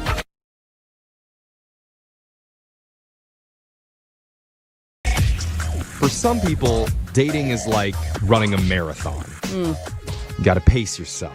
Take it nice and slow and steady so you can make it all the way to the end. For others, they treat dating like a sprint to the finish line. Oh, man, I'm exhausted. Weird, the finish line is located in my bed sheets. Oh, wow. But Dee Dee, who's on the phone with us for a second date update today, she decided to turn her dating life into a full-blown decathlon. Uh-oh, what does that even mean? She got sponsors, hydration stalls set up. Okay, so she's pro. Oh, yeah, she did. All and right. You'll understand what I mean in just a minute. But first, let's meet our decathlete. Dee Dee, welcome to the show. Hi, guys. God, I feel honored. It's like we have a true Olympian on the phone right now, Dee Dee. Oh, my God. Thank you. I didn't really look at it like that, but now I feel really accomplished. Yeah, you should be really proud of yourself. So tell us a little bit about why you called in. Okay, so I got divorced recently, and it was just finalized, and I was refusing to date until it was actually final. Okay. And now that it is, my friends, they've been pressuring me to get back out there. Yeah. And a couple of them have been doing this thing called the 10 for 10 challenge. Have you guys heard of that? No. What's that? What is it? Okay, so you go on 10 Tinder dates with 10 different guys 10 days in a row. Whoa. That just sounds like the normal Tinder life. No way, that sounds exhausting to me. Yeah. It's a lot, quite honestly, but at the same time, I have a bit of a competitive spirit, so I decided I was going to do it. I haven't been on date in almost a year at this point, so... Okay, so if you're calling us, I'm guessing you didn't win the competition. Well, I at least finished the race. Okay. So how many of these guys are we going to be calling today? Well, we're only calling the one, but in order to get to 10 dates, I told a little bit of a white lie on my profile and said that I was a yoga instructor because I thought, that's just a step below acrobat on the sexy scale, I know. And men are so predictable, aren't they? Oh, we love all yoga of a sudden, so you're flexible, girl? Yeah. We got a lot of yoga pants. I almost put I'm flexible, and then I was like, that's too much. Yeah. So I'm assuming a lot of quality options hit you up. Well, it was really more about volume than anything else. You're like the 7-Eleven of dating. You just want a lot of people through the door. Mm-hmm. Honestly, I think it was my most honest, genuine Tinder experience because I didn't even read profiles. I was like, for once in my life, I'm using this app for what it's supposed to be for. Okay. Mindless swiping. So which one of the 10 guys did you actually connect with? Well, this guy, he was date number 8. So I was pretty sick of dating at this point. Yeah, things were looking pretty bleak. Yeah, but number 8 was awesome, so awesome that I actually told him the truth. Ooh. Wait, you told him about the 10 for 10 or that you were divorced? Or there's a lot of truths here. Oh, my God. No. I did not tell him about the 10 for 10. In fact, thank you for reminding me. Please, please, please don't say that to him. I want to call him, but I don't want him to know that he was number 8 of 10. I thought that's what you came clean about. You told him about the divorce? No. I told him I'm not a yoga instructor. Oh, God. There were so many things on our list there. No, and he knows I'm divorced. That was no secret. But no, I didn't tell him about the 10 for 10. I just figured he was really sweet, and I'm going to tell him the truth because I want to see him again. And he laughed it off. No big whoops. Everything was fine. But wow, what a good guy to be able to look past not dating a yoga instructor. You don't find a lot of guys like that these days. I would have got up and left. Okay, well, to be fair, I am very flexible. Good to know. So what were some of the highlights with Tony? You know that montage in Ferris Bueller where they go to the museum and it's all artsy and deep and stuff? It felt like that. I felt like a grown-up date. I don't really remember that montage. I'm going to be honest. It was the kind of date you see in the movies. Usually my dates are more we go and eat something real quick, maybe smoke something, and that's it. Maybe watch a movie. But this was a date. You were looking at art. So did you go to museums then? Is that what you're saying? Yeah, we walked around downtown, and then we went to the museum, and we're holding hands. I think that's why I got so mushy. Cute. Ooh. Mm-hmm. I like that. You danced in a parade as it went by. I've seen that Ferris Bueller movie. We almost ran into his dad. It was super tense. Yeah. I think that in some ways, holding hands is even more intimate than kissing someone. Really? Oh my God! This is what I'm saying. I just got divorced. We hated each other, but we still slept together occasionally because we're human beings and we have needs. But we have not held hands in 6 years. See? All right. Okay. So how did the date end? It was just really sweet, you know? Honestly, I maybe gave him a little more info than he needed on a first date because, like I said, I did get really kind of mushy. Like, we were holding hands. It felt like we were had been together for a while. So I started talking about my actual job or job that I'm trying to get, I guess. I'm an aspiring author. I'm a writer. Cool. I'm not yet published, so I'm sort of in that, like, super broke, not sure if I actually have any talent phase of my career. It's very stressful. Yeah. Like, I have to tell myself every day that, like, this is my purpose. I'm born to do this, but I don't have any evidence yet. Totally. A classic artist. So what do you think went wrong on the date? Why do you think this guy isn't calling you back? I'm a woman, so, like, my first thought is he met someone he'd rather have sex with than me. But my second thought would be that I think I may have frightened him off and maybe come off a bit crazy because I did, lie on my profile about the yoga thing, and then I got a little bit vulnerable, let's say, talking about my career. May have got a little bit misty for a moment. Too much too soon. Yeah. Guys don't like misty, so... They love moist, but not misty. Yeah. Now that's a bumper sticker. Yeah, you're speaking my truth here. All right, Dee Dee. I like you, Dee Dee. Well, we're going to play a song, come back, and call Tony for you and get your second date update, okay? Okay, everybody cross your fingers and your toes. Okay, got them all crossed. All right. Hold on. Moving 92.5. Brooke and Jubal in the mornings. Second date update. If you're just joining us for today's second date update, we're on the phone with Dee Dee, who's FD and DTD. What? Freshly divorced and down to date. I don't think that's what that was. I'm pretty sure that's a popular saying that all the teens are using nowadays. Yeah, put that in your profile, Dee Dee. You'll get some swipes. Yeah, the 19-year-olds are big into the divorcees. Oh, yeah.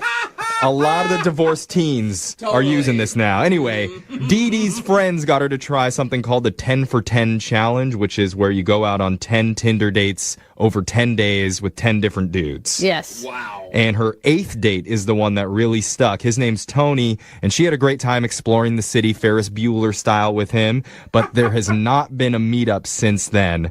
And Dee Dee, we never asked you this. Have you actually tried to contact him yet after the date, or is this the first time you're reaching out? Yeah. No, I mean, I've texted him. He just hasn't texted me back. So I'm like, I'm in a place now where I don't even know if he's not interested or if he, fell off the face of the earth. Okay. All right. Well, what's interesting, though, you could actually call your 10 for 10 challenge a success because at least you met one dude you really liked.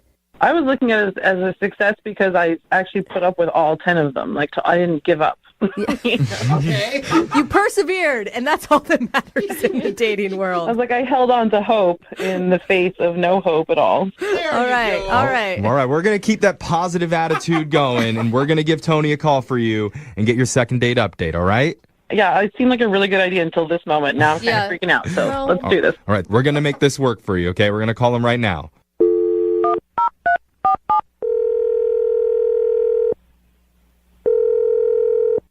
Hello? Hi, can I speak to Tony, please? Speaking. Is this number 8, Tony? He doesn't know. Excuse me?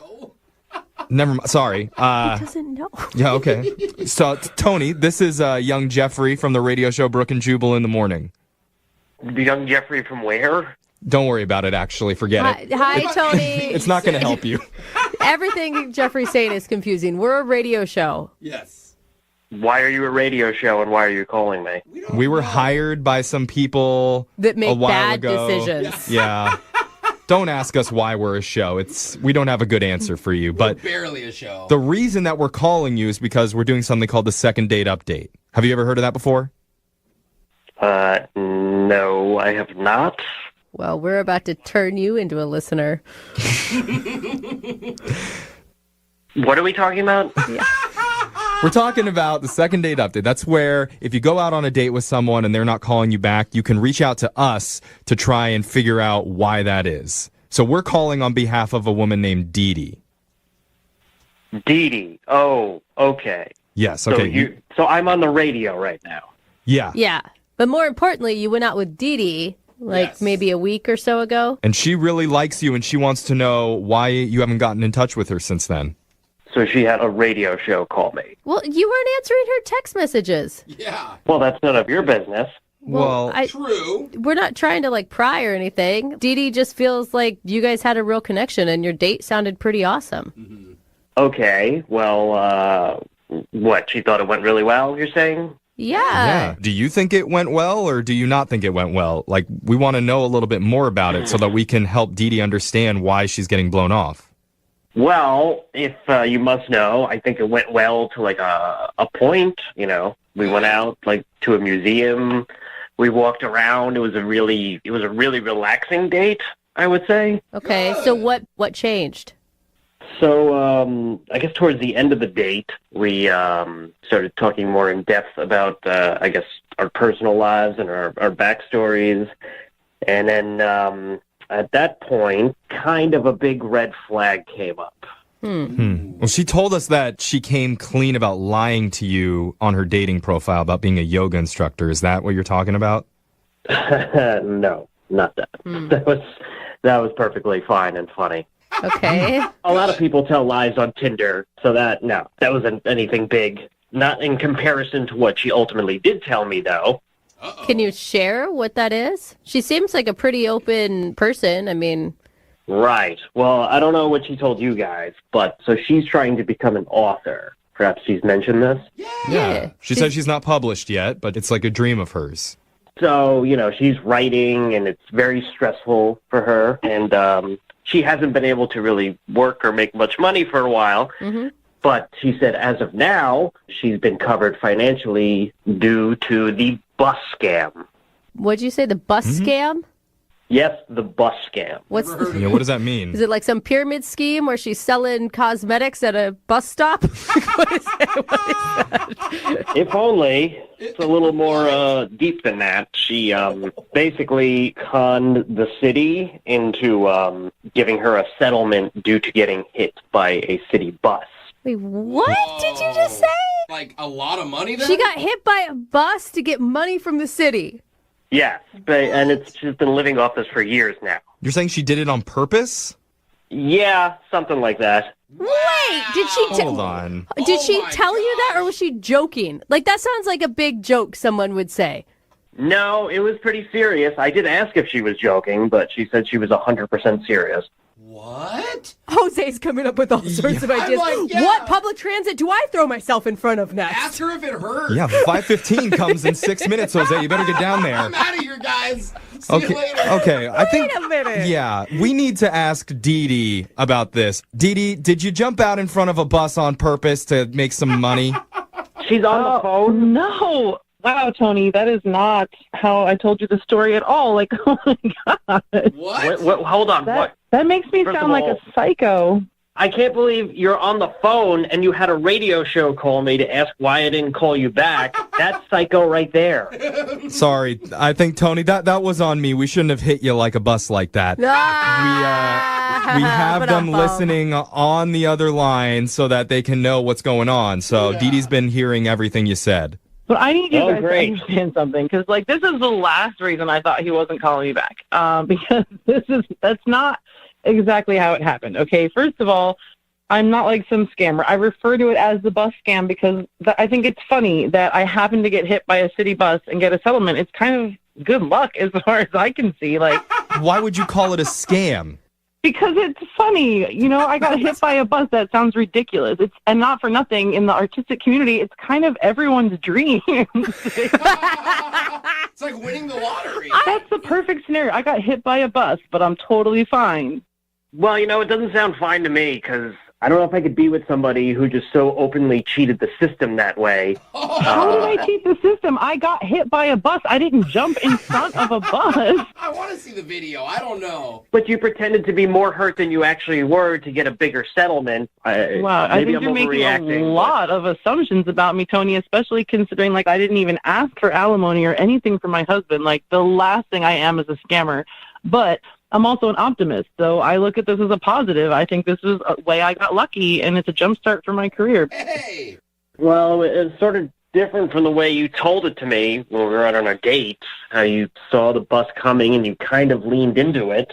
What? Well, I was being flippant. I was bragging about getting hit by a bus, for heaven's sake. Oh, really? But did you lean into it or did you not? So, like, what's the true story now? Yeah, it's like she like Supermaned the bus. Yeah. Like, tried to stop it with her shoulder.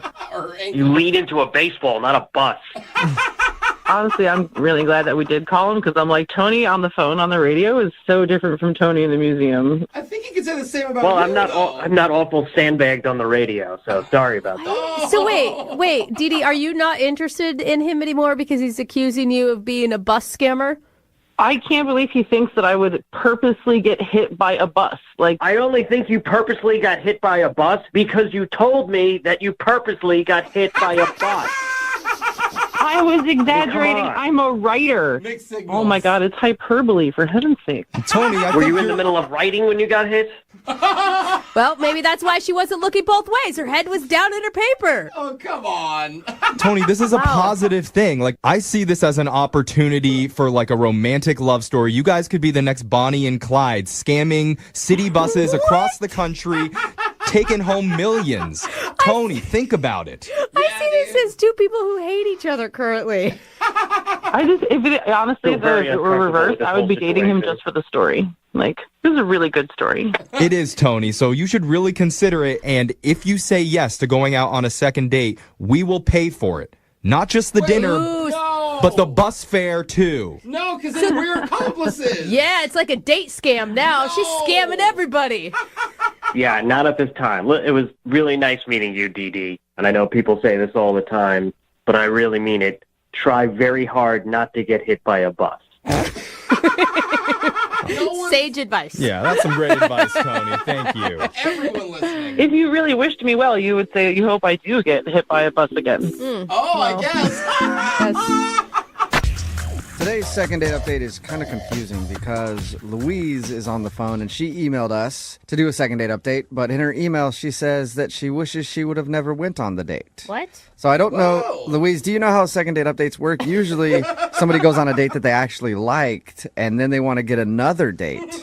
I know. Okay, so why do you wish you wouldn't have gone on your date? It was just like a bad snowball effect. So my friends and I went out the night before this date, and I think that started the whole problem.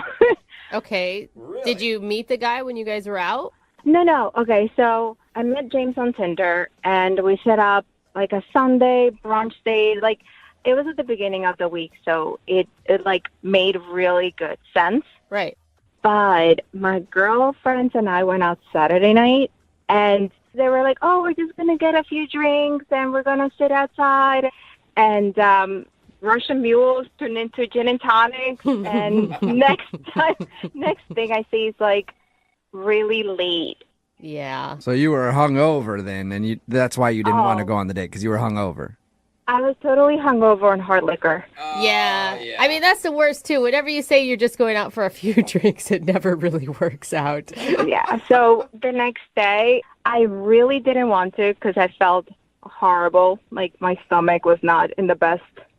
And I was like, okay, it's way too late to cancel this date. I'm going to be like a horrible person. Like, I just decided to go out anyway. I was like, you know what, just pull it together, drink something, and go. Okay. Right. And this is like the one time you're hoping that your date is also hungover.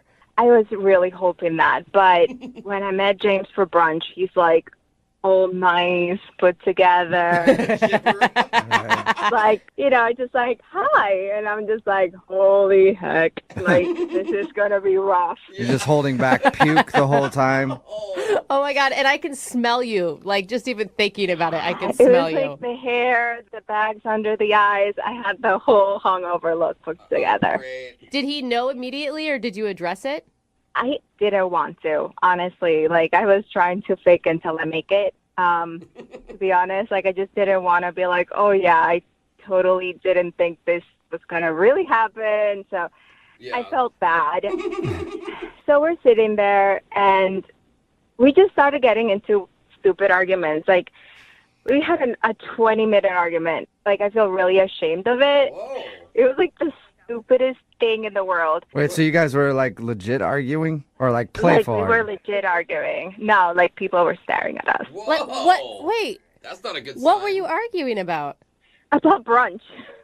He was like trying to qualify what makes brunch brunch. Like, what is the guidelines and the definitions and the structure for brunch? And you couldn't, like, that sounds like a fun conversation. But He was like, well, brunch is anything you eat on Sunday morning. And I was like, no, it's mostly about the food. And he was like, no, it's about the time. And I was like, no, it doesn't matter. So it just kept heading out of control for every little thing. And I'm hungover, and like I'm not making sense. So if you weren't hungover, could you have had that conversation in a more playful manner, or you were just hungover and like angry? I think I was just hungover and angry. I was Okay. angry because I wasn't home in my pajamas, to be honest with you. Like, it wasn't his fault, and it was just stupid. It didn't need to happen. Yeah. And I just like felt so guilty if I would have canceled, but So you figured show up and yell at the guy for a little while. That'll be better. There you go. I didn't mean to. I felt really bad. did you guys recover at all from that? I tried calling him and texting him, and he's just not getting back to me. Like, I'll be honest, when we got out of there, we were just like upset. Like, even when the food came, we were just eating angrily. You know, like when you have an upset stomach because you're hungover and you're like, you know, upset and you're still eating. Oh, that sounds It's the worst. I Okay, bet so the whole nobody- date was awkward then. It was awkward. It was just like, I don't know. Like, I feel really bad about it. Like, he just didn't deserve that. So you liked him, though, and you want to redo? Is that what you're saying? I do like him, and I want to redo, and I know he was immature, and I try to apologize, and it's just frustrating. Did you tell him that you were hungover and in a bad mood? No, I really just didn't want to tell him that. Like, I'm kind of ashamed of that. So you just let him think that you're just a terrible person that likes to get mad at people over brunch. Yeah, a little bit. Smooth. Okay. I tried apologizing. He just won't pick up my call. All right. Well, we'll play a song and then come back, see if we can get him to pick up our call and get your second date update, okay? Okay, thanks. All right, hang on. Moving 92.5. Brooke and Jubal in the mornings. Second date update. If you're just joining us for today's second date update, it's less of a second date update and more of a first date redo. Because Louise is on the phone and she wants to call a dude named James. They met up for brunch and she went out the night before, got super drunk with her friends, showed up to brunch hungover and was kind of in a bad mood. And then they got into a heated argument over what qualifies as brunch.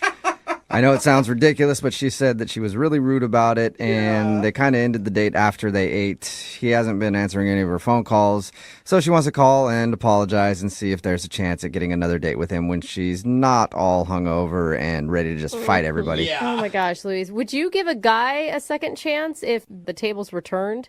I mean, if it's honestly had like a good excuse, yeah. I mean, I didn't give him my best, and I understood that. So at least you kind of know. Yeah, and you know, drinking too much always a good excuse. It usually gets you out of everything. A lot of empathy in that one too. Yeah, we're human. We can make a bad choice once in a while. Okay. Like, you know, we're not perfect. All right. Well, I wish you luck. Thanks. All right, well, I'm going to dial this phone number right now. Here we go, okay? Okay. You need a drink first, or are you good? I'm good. All right, here we go.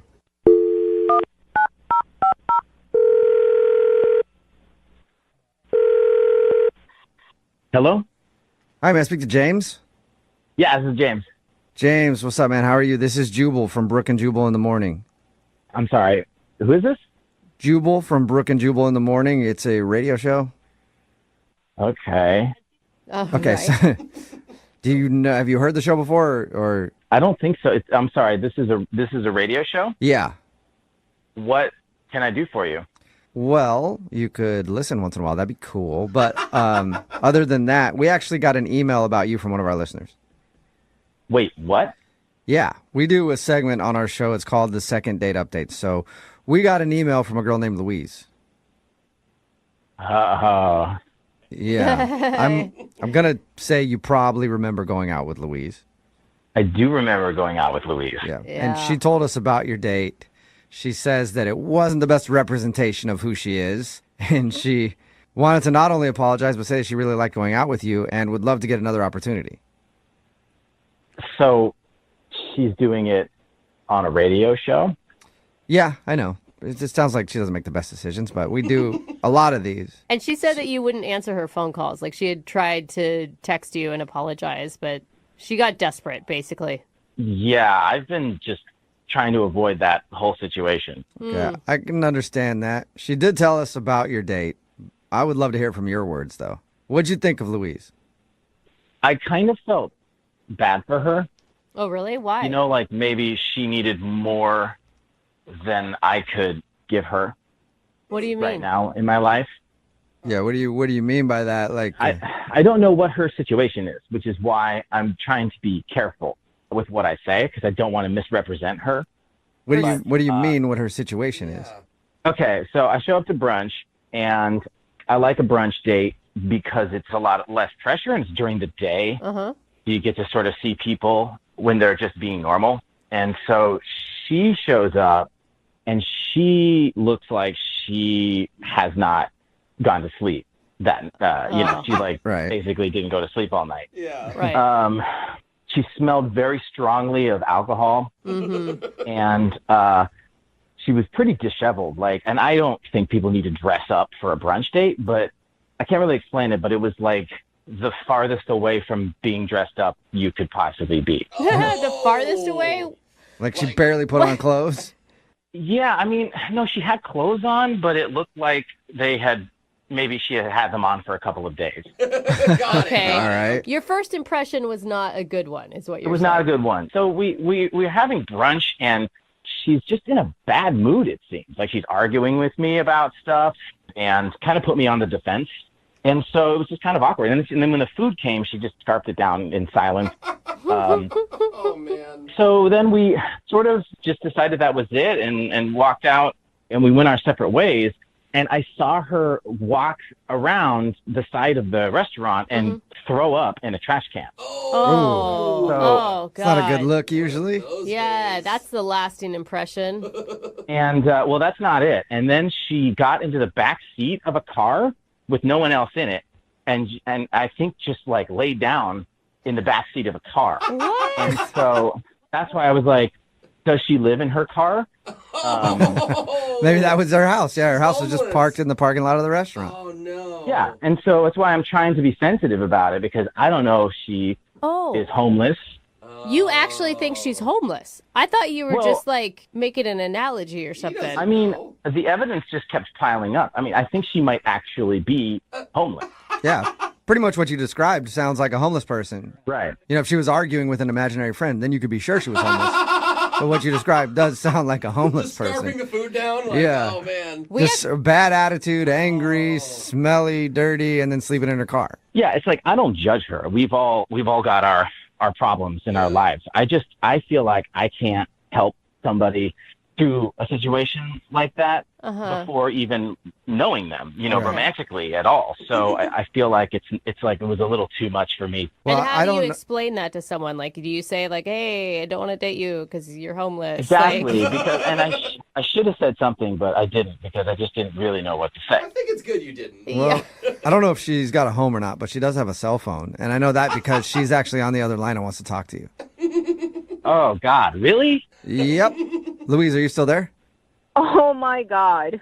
I'm sorry. I have had the worst time listening to this. It's amazing. Oh, my God, Louise, I'm so sorry. I had no idea you were on the other line. Are you serious? Did you honestly thought I was a homeless person? Listen, I'm really sorry. I did not mean to sort of out you like that. I didn't know if you have people who you know who don't know. No, I'm serious. I'm not. I swear, I'm not homeless. Look, I know people have a hard time admitting it. I get that, but I am not judging you. I swear. No, listen to me. I am not homeless. You're borderline rude now. I went out the night before with my girlfriend. I had a little bit too much to drink, and I was trying to pull it together. So I showed up. I was hungover. Yes, it was really bad. But, okay, yes, I threw up on the side of the restaurant because I wasn't feeling good. And then I went, I took a nap in the back of my car for a few hours. You just took a nap right there. in the parking lot. That's a hangover. It was bad. Okay. Yeah, no, I'm not judging. I've been there before. Yeah. James, do you believe her? Like, I can't believe that we've gotten to a point where she's trying to argue that she does, in fact, have a home. Well, you can understand sort of my concerns because you didn't tell me any of this. You know, you just sort of showed up, and the way you were eating your food, you were eating it like you hadn't eaten in a couple of weeks. And that was surprising. Honestly, I just wanted to stop arguing. So I ate and didn't want to talk. I ate a little too fast. Obviously, you know that, I threw it up because I ate way too fast. I did that. And I wouldn't judge a woman's eating style, homeless or not. Just saying, James, for the future. Yeah, it's just from my perspective, you have to understand that I think anyone would have seen what I saw based on how you showed up and the way you argued with me and the way you ate and the way you threw up and the way you slept in your car. James, have you ever had like a bad day? Like it was just a bad day. I get it now. It's been hard to unpack the whole thing, I guess. Look, I'm really sorry I showed up the way that I did. It was not my best at all. I just didn't want to cancel on you. It was totally last minute. You were going to be mad at me if I canceled on you. Yeah, that does make sense. I wish you would have said something and we could have rescheduled, Looking back on it, I really wish that too. At least you guys are on the same page for one thing. How about this, James? Would you like to go out with Louise on a second date? We will pay for it.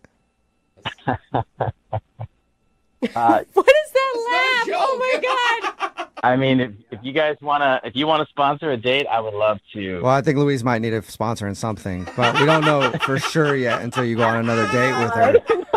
So that's a yes, Louise. If you can clean it up for at least one day. I promise I won't go out the night before. Congratulations, Louise. You got your second date. Thanks. I'm sorry that I showed up looking like a crazy person. Nah, crazy, homeless. Difference. Yeah. I mean, a lot of times they're the same, but, in this case, different. Yeah. I don't want to be rude to any homeless people. They're not listening. It's fine. Brooke and Jubal in the morning. A lot of people can identify with today's second dater. It's Brooke and Jubal in the morning. If you missed today's second date update, Louise wanted to call this dude named James. She showed up to a brunch date, and she was completely hungover. And not in a very good mood. Also looked pretty disheveled, I guess. They ended up arguing, actually, about what qualifies as brunch. What time is brunch, actually? It's a good debate. And she apparently got actually really upset because she was in a bad mood because she was hungover. Yeah. But she didn't know that James ended up seeing her throw up outside of the restaurant and then fall asleep in the back of her car. When we got James on the phone, he told us that he thought she was maybe homeless and in denial about it. She claims that she's not homeless. She just had a really bad night and wanted to take a nap in the back of her car after she puked outside the restaurant. When you recap that date, it's amazing that they're going out again. Yeah. It really is. All of it. Like even if he didn't think she was homeless, like all of it. It sounds horrible. He did give her a second chance based on the fact that he likes to be charitable, I think. Yeah. Really. And just help people out. It's a write-off. Yeah. Remember, if you want to do a second date update, all you have to do is email the show and we will call the person who didn't call you back. Moving 92.5. Today's second date update is brought to you by peer pressure. That's right. When you don't even want to go out on a date with somebody, but your friends really want to know why, and they pressure you into doing a second date update, that's a little bit of peer pressure. Kate is on the phone with us. Her email actually said this: "Hey guys, I went out on a date with a guy named Chris. I'm not that interested in getting a date with him, but my friends met him and they want me to do a second date update with you. So can I do one?" The answer is, of course. It's a lot different than most of the second date updates we do. But Kate, how are you? I'm good, thank you. Oh my God, I just see you telling your friends, fine, I'll do it. Pretty much. Okay. Okay. So tell us about the guy that you don't really care about calling today, but your friends do. His name is Chris. And, I mean, he was really nice. There was nothing, terrible about him. We just really did not click whatsoever. Okay. So why do your friends want to do a second date update so bad? Here's the story about how our date went. We met online, but we met up at a bar, and my friends were there for support, as they do. And I don't want to be mean, but he's really super nerdy. Okay. And I am not. Okay. We had nothing in common. He wanted to talk about like sci-fi TV shows he watches and like weird books he read in college. It's just like nothing that I was interested in. Did you, when he walked in the door and you saw him for the first time, did you immediately think this is not going to work? The first time I laid eyes on him, I actually was hoping it wasn't him because I never saw his picture online. So I didn't know what to expect. And It sounds like you hate this guy. Yeah. No, I don't hate him. It just wasn't a good match for us. Okay. Why would your friends ever think that you should pursue this then if you are not attracted to this guy whatsoever? Like a joke? Like I said, they were at the bar with me, and they even were going on about how on the date he was so into me. He was buying me all the drinks and trying to, touch my arm and being really flirty with me. And then their curiosity is, going crazy right now because it's been a week and he hasn't reached out to me at all. So it's and I actually been kind of curious too. So it's more of, hey, this nerdy guy was super into you and now he's not calling you back. Who does he think he is? I don't like you, not the other way around. Yeah. Is that what this is about? That's pretty much it. Oh my God. So if we call him and we find out he's just been busy or something and he actually does want to go out with you, are you going to want to go out with him? No, I absolutely don't want to go on another date with him. Oh my gosh. What do we do then? I just want to know why he didn't call me back. So it's just confusing to you why a guy who would be, confusing to you and your friends, I guess I should say, why a guy who seems to be totally into you is blowing you off. Yeah, that's exactly it. Have you tried to get a hold of him at all? No. Oh, gosh, no. Yeah, right. Why would you? Oh my God, I feel like you should leave this person alone. You're like picking on him at this point. I already feel bad for him. Don't feel bad for him. He's the one not calling me back. Yeah. Who does that? Let me ask you a question. When you meet up with dudes and you go out on dates, do they always get back to you? I mean, yeah, they do. I mean, I'm a good catch. Okay. But maybe, what if this guy's just not an idiot and it was very clear that you weren't interested in him, so he's not wasting his time on you? That's not an excuse. He should have taken the chance. Okay, well, we'll play a song, come back, get this guy on the phone, and find out why in the world he wouldn't be calling you back. Thanks, guys. Okay, hang on. Moving 92.5. Brooke and Jubal in the mornings. Second date update. The best way I can describe the second date update today is this. Imagine you go for a job interview and you're really super qualified, like overqualified for the job. Like you shouldn't even really be interviewing for it. Like they'd be a fool not to hire you. And then they don't call you back for a second interview and you're like, what the How could I possibly not get a call back? This is ridiculous. And then you're like, what did I do wrong? I have all the qualifications. Why is that job blowing me off? That's ridiculous. I should be the one to go, no, thank you. I don't want to work there. I got a better, higher paying job. Well, that's what happened to Kate. She met a guy. She didn't really like him very much, but now he's not calling her back, so she just wants to get him on the phone and find out why. As a matter of fact, she doesn't even want to get him on the phone. Her friends pressured her into doing a second date update. Is that a pretty accurate way to describe it, Kate? That's exactly it. I'm kind of curious, but my friends are really curious. Do you feel, you guys kind of sound like the Cool Girls Club picking on the dorky kid in high school right now. You realize that. We're not picking on him. We just want to know what's his deal. Why is he not calling me back? Yeah, I'm so confused, too. After talking to you for a few seconds, I wanted to call you for a date, So we'll dial the phone over right now and see if we can get him on the phone, okay? All right. Thanks, All right, guys. Here we go.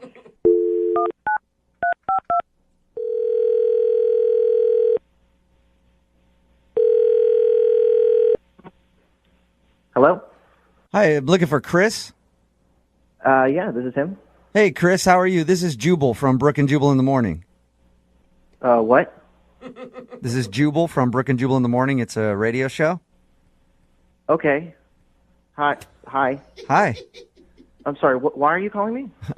I'm calling you because we recently got an email from one of our listeners. They asked if we could get a hold of you. Why would someone email you about me? Because I guess you're a pretty fabulous dude and they'd love to see you again. Are you guys messing with me? What is this? No. One of our listeners sent us an email and asked to get a hold of you because you guys went out on a date and then you didn't call her after the date. So she's wondering why, like if she did something wrong. I mean, the only date I've been on in the past month was with this girl named Kate. Is that what you're talking about? Maybe. Well, is it or isn't it? It is, actually. Yeah, Kate wanted us to get a hold of you. Wait, are you serious? I am 100% serious. Kate emailed us and is wondering why you haven't called her after you guys met up. That's awesome. Okay. Awesome in a good way or awesome in like a, No, that's it's a awesome. great way. Okay. No, that was, I got to tell you, hands down, that was definitely the best date I've ever had. Really? What? Oh, no. Yeah.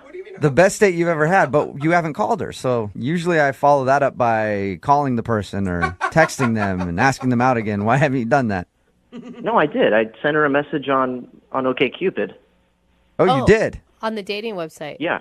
Okay. If she had just opened the email, she'd know that I was working on something, you know? Okay. So is that what you want me to tell her then? You're busy with work and you'll get back to her when? Well, as soon as I'm finished. I think it's going to take a few more days. I'm not sure. I mean, I would rather talk to her myself, but... So you just you're working all night long because your job is that demanding or something? No, it's not. I just think that I want to finish something, you know, that's a really nice gesture before I reach out to her. A nice gesture? What do you mean? Like some pics? Like a photo shoot or something? It takes all day, multiple days to get one of those right. What kind of gesture are you talking about? I'm talking, this is going to sound corny. I've been writing a short story about our date. You've been what? Wait, what did you say? I've been writing a short story about our date. A short story? That you're going to have her read or you're going to try to publish? No, I just really want to, you know, get it out of my heart, you know, and show her what I really feel. Oh, is it a book or? No, it's a short story, you know, it might be a short film, you know, I might write it into a screenplay one day. What's it about? Wow. It's about our first date. What was so great about your first date that it inspired you to write a story? Well, if you don't mind, I can just tell you a little bit about it right now, like the rundown of the plot. Sure. Okay. Yeah, okay. So, you know, it's about, obviously, boy meets girl, against all odds, sort of love story. You know, on one side, you've got, this guy, you know, he's a college-educated, driven, you know, he's funny. People like him, you know, he's charismatic. And that's the you character, obviously. Obviously, that's me. Okay. Oh, all right. And on the other side, you know, you have the girl, you know, this beautiful, beautiful mess, you know, that's... Beautiful mess? No. She just kind of looks like, if I'm going to be honest, like she's been around the block. Okay. What does that even mean? How does a woman look like that? It's against all odds, you know? It's like two sides of the track. It's like two opposite faces of a coin. Right. How much more different can someone be? So you're saying that you are a very successful, smart man, and she's just a mess who's been around. She sounds like a hooker from the way you're describing her. A beautiful hooker. Like it's Pretty Woman all over again. I mean, I guess it does have, you know, shades of Pretty Woman, you know? But, the good parts only. But, you know, I do have a title, a working title. Really? What is it? Dirty Girl. Dirty Girl. And this is the romantic gesture that you've been planning on giving her. Yes, absolutely. Do you think that calling her basically just a wreck and comparing her to a prostitute like in Pretty Woman and calling it Dirty Girl is going to be a good thing? Okay, I didn't say Pretty Woman. You guys said Pretty Woman, all right? I said shades of Pretty Woman. Got it. And she's not a prostitute. She's a girl that's lost her way. And, you know, a guy comes into her life and, you know, he saves her. And I'm really glad you guys reached out to me because, you know, I wasn't sure if she was going to get back to me or if I should reach out to her. Yeah. Well, you actually kind of have reached out to her. Yeah, I've been listening the whole time. What? Wait, Kate, is that really you? Hey. Are you delusional? Were we even on the same date? What's the matter? What? Do you really not understand what the problem is? Were you not listening to what you were saying out loud? Of course I was. What, you didn't like it? Oh my God. You really thought that I would like what you wrote? Yeah. Has anyone ever written a romantic novel for you before? Not one where I end up being a prostitute, a dumb prostitute, and the guy is some college I never said dumb smartass. prostitute. I never said dumb prostitute. That is true. We made the prostitute comparison with Pretty Woman, but that's what it kind of sounded like to us. Thank you. I am just shocked that this is happening. I am so out of your league, by the way. I hope you understand that. Yeah, of course you are, and that's why the story's beautiful. Oh, my God. And I'm sure you've been with plenty of men, and you know what? I'm okay with that. I'm totally cool with that. You're not helping your case, Chris.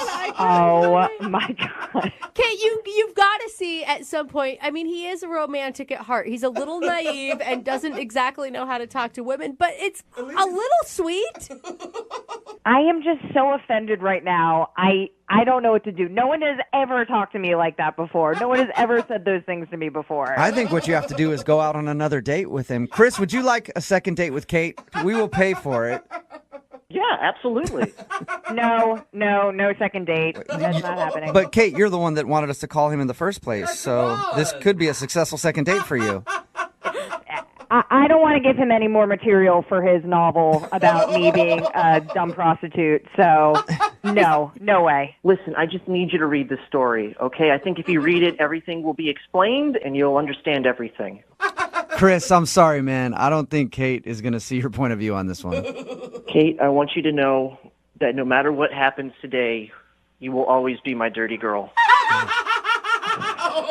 Lovelier words have never been spoken, have they, Kate? Brooke and Jubal in the morning. A text in at 78592. It says, that guy is definitely a weirdo, but that girl is not much better. Yeah. It's Brooke and Jubal in the morning talking about today's second date update. This girl, Kate, wanted to call a guy named Chris. They went out on a date, and she was just amazed that he wasn't calling her back. They actually kind of met at a bar and everything else. And they hung out, and she's like, dude, I'm way out of his league. Yeah, poor Why guy. is he not calling me? She didn't even really care that much if she got a date. It was more that her friends put her up to it and said, you have to do a second date update to find out why this guy would not call you back because you're the bee's knees. The bee's knees. Because So- suddenly they're in the 1920s. Yeah. We got him on the phone, and it was kind of weird because he said, no, I want to call her back, but I'm writing a short story about her, and I wanted to present it to her when we went out on our date. It was such karma, though, you know? Like, she was so stuck up about herself. Yeah. And the story, he said, was about how a smart, like, well-educated dude meets a beautiful mess of a woman. Who's been around the block a couple of times. Yeah. And it was called something like Dirty Girl. That was the working title.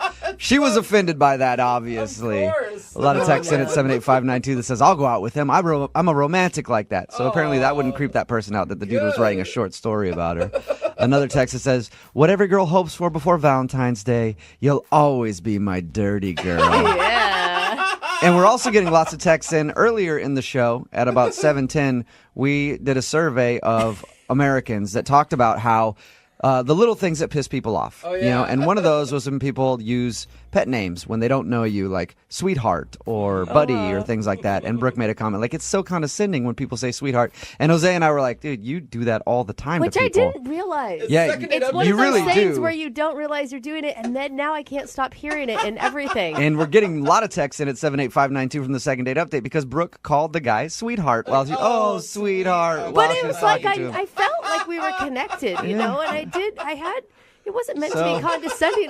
That worked had out. a lot of heart for him, man. That worked out perfectly, I guess. Proof that you do that. Or remember, if you want a second date update, all you have to do is email the show, and we will call the person who didn't call you. It is always a good sign when you continually ask somebody out, and they constantly say, I'm busy. That's not a good and sign. then never try to make an effort to go out with you. That's always a plus. Yeah, it's good. That's good, Jubal. That's what's happening to David, who wants to call a girl today for a second date update. They met on Match, had a good time. But apparently, every time he asks her out now, she just says, I'm busy. And then doesn't go like, I'm busy, but we could do this. It's just, I'm busy. I hate that. That's what you're getting, right, David? That's right. Yeah, David, you're not one to read signs or take hints very well, are you? Every once in a while. Tell us a little bit about the girl you want us to call first. Well, her name's Alyssa, and we met on .com. Okay. Yeah. She's really cool. She was funny. She was cute, all that stuff. So we ended up meeting up and going out for drinks for a happy hour, and we had a good time, Was the conversation good? Everything normal? Did anything strange happen on your date? No, not at all. It was actually a really good time. We were just sitting around drinking and got on the topic of liking to try new things, how we both like to do that, and started ordering each other drinks that we never had before. And, of course, that went well. Nobody got sick or anything like that. How much alcohol was consumed? Because it was only like 3 drinks apiece. Okay, that's not too bad. I had like our initial drink, and then she got me something like a blue Hawaiian and an Alabama Slammer, and I got her a Midori Sour, and she'd never done an Irish car bomb, so you guys were mixing a lot, you guys kept it classy on your date, didn't you? Is that all that you did, was go to happy hour and do the, hey, try this drink thing? Well, you do that pretty quick in an hour. Yeah. We didn't have dinner, so we got pretty drunk pretty quick. Yeah. And, realized it was probably a good idea to slow down there. Yeah. Maybe order some food, too. Right. At the end of your hour of drinking, what did you guys do? Did you go get something to eat, or? Well, you can't always do drink and dinner on a first date. It's maybe a good idea to combine the both. Yeah, I'm thinking you needed something to sop up the alcohol. Yeah. That second date idea, I can't do that on first. Oh. I don't have a lot of ideas. So first date drink, second date dinner and drinks. Well, it's not like you were slamming down bottles and bottles. You each had 3 or 4 drinks each. You weren't completely hammered, Jubal, right? Not everyone's a raging alcoholic like you. 3 or 4 drinks, you'd probably still be okay. In an hour? Yeah. I felt good. Okay. David, can I ask, when you made plans with her the first time, was it hard? Was she always, quote, quote, busy, or did she have a lot of free time? No, she was really open for it. And did she give you any indication on her date that she has a really busy schedule or crazy job or anything like that? Not really. It seems like she's. I'm going to be honest. We really didn't talk about with each other what we both do for work. How'd the date end with her? Did you guys make out? No, we didn't make out. I was a pretty smooth operator. I got a kiss on the cheek. Okay. That's not smooth, David. Yeah. That's Not at all. That's a friend peck, dude. No. That was a gentleman peck. It was a nice hug. It wasn't a side hug. Regular, good, lingering hug, and a kiss on the cheek. David, I'm just going to say, throw it out there. Anytime I've ever told a guy or even a friend that I'm busy, it's because I don't want to hang out with them. Mm-hmm. If I'm busy and I make plans, alternate plans, then it means, yeah, go for it. Well, she still responds. If I text her or send her a message on Facebook or anything, she's still responding. She's not completely blowing me off. Yeah. So that's why I'm confused as to. No. I've been in that position where I said I'm busy, and then I just don't respond to text. Yeah, but some people don't do that. I know for me, if I tell somebody I'm busy and they keep doing it, eventually I'll break down and still respond to them, and then they'll be like, okay, so let's go out. And you're like, no, I'm still busy. Yeah. I don't want to see you, but you just keep bugging me, so I will answer. If you like a guy, you make time. That's all I'm saying. Guy or girl? Yeah, well, if she is blowing me off, I would like to know the reason why. Okay. Since we're calling her, because to me, we had a really great time. Okay, well, we'll play a song, come back, call her, and get your second date update, okay? Cool, thanks. If we're not too busy. Hang on, all right? All right. Moving 92.5. Brooke and Jubal in the mornings. Second date update. Hey, David? Yeah. We were going to do your second date update, but honestly, something just came up. Can we make the phone call for you next week or something? I promise we'll get around to it.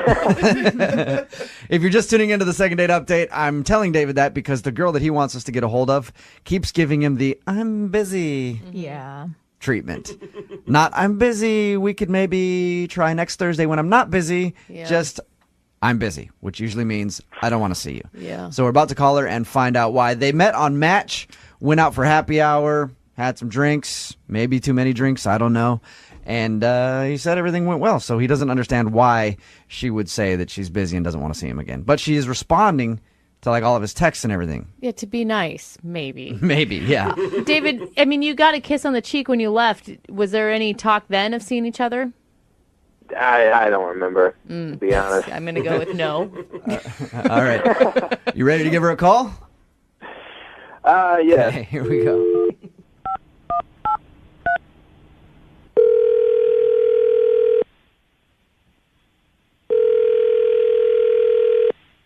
Hello? Hi, can I speak to Alyssa, please? Yeah, this is Alyssa. Hey, how are you? This is Jubal from Brooke and Jubal in the Morning. I'm moving 92.5. Really? Yeah. What's going on? This is really weird. Do you listen to our show? I catch it once in a while. In the morning, I kind of have to focus on like hard news stuff just so I'm ready for work. But I like to think of us as hard news. We report on the hard-hitting no, things. I mean like all like solid news, like nothing but news. I would so much rather have a good some good music in the morning, but it doesn't really work for. Oh, well, yeah, you want good music. You're not coming to the right place by listening to us. I'll tell you that much. We do have music. I mean, whatever. All right, Alyssa, listen, I'm calling you because you recently went out with someone else who listens to our show, and they wanted us to get a hold of you. So this is like a social call? Yeah. I like that name It for is. it. It's a social call. Brooke and Jubal's social call. Or a second date update, as we like to call it. It's where if you go out with someone and you end up blowing them off, they email us to call and ask why. David, who's a friend of the show, feels like you've been giving him the runaround just telling him that you're busy. Are you really busy, or do you actually want to see David again? Yeah, that's a really interesting question. It's not that interesting. You're just trying to be nice. Yeah. You don't want to see David again, do you? No, I mean, I guess he told you. What did he tell you? He said you guys went out for a happy hour, started talking about things you haven't tried before, and then were suggesting drinks to each other and had a few drinks, and he said he got a kiss on the cheek from you. That's a big deal, Wait, right? he said we had a few drinks. We had a lot of drinks. Okay. He said you had... It was like a lot of drinking. It was like I was feeling really buzzed. Okay. All right. So you were pretty drunk on the date.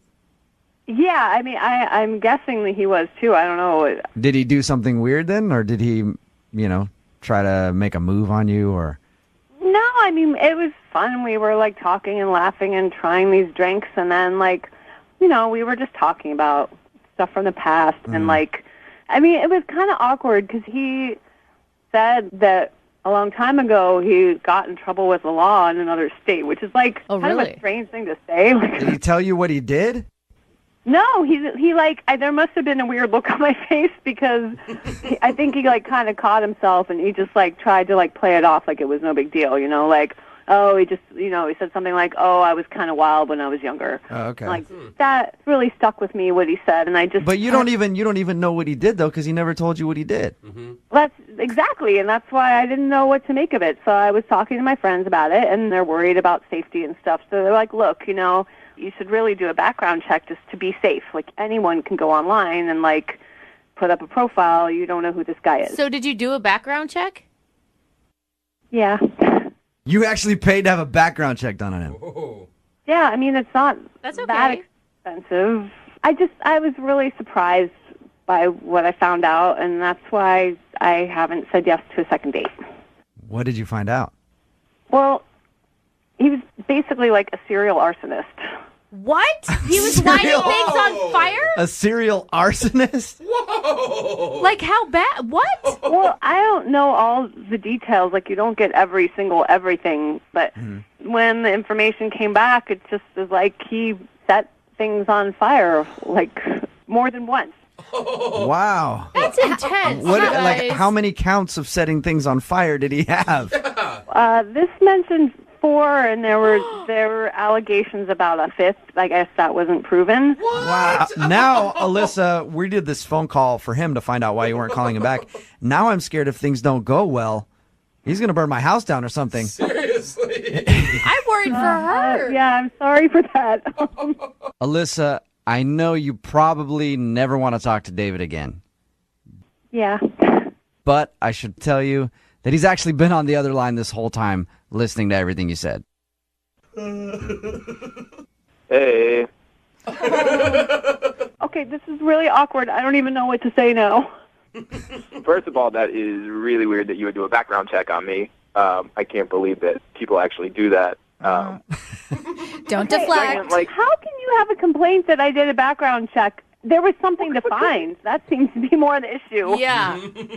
You could have asked me in the first place. I did ask you after you mentioned that you got in trouble with the law and you blew off the question. You kind of just shut down and obviously didn't want to answer it. So I did try that. I don't really care about you talking to each other right now. All I want to know is, David, are you really a serial arsonist?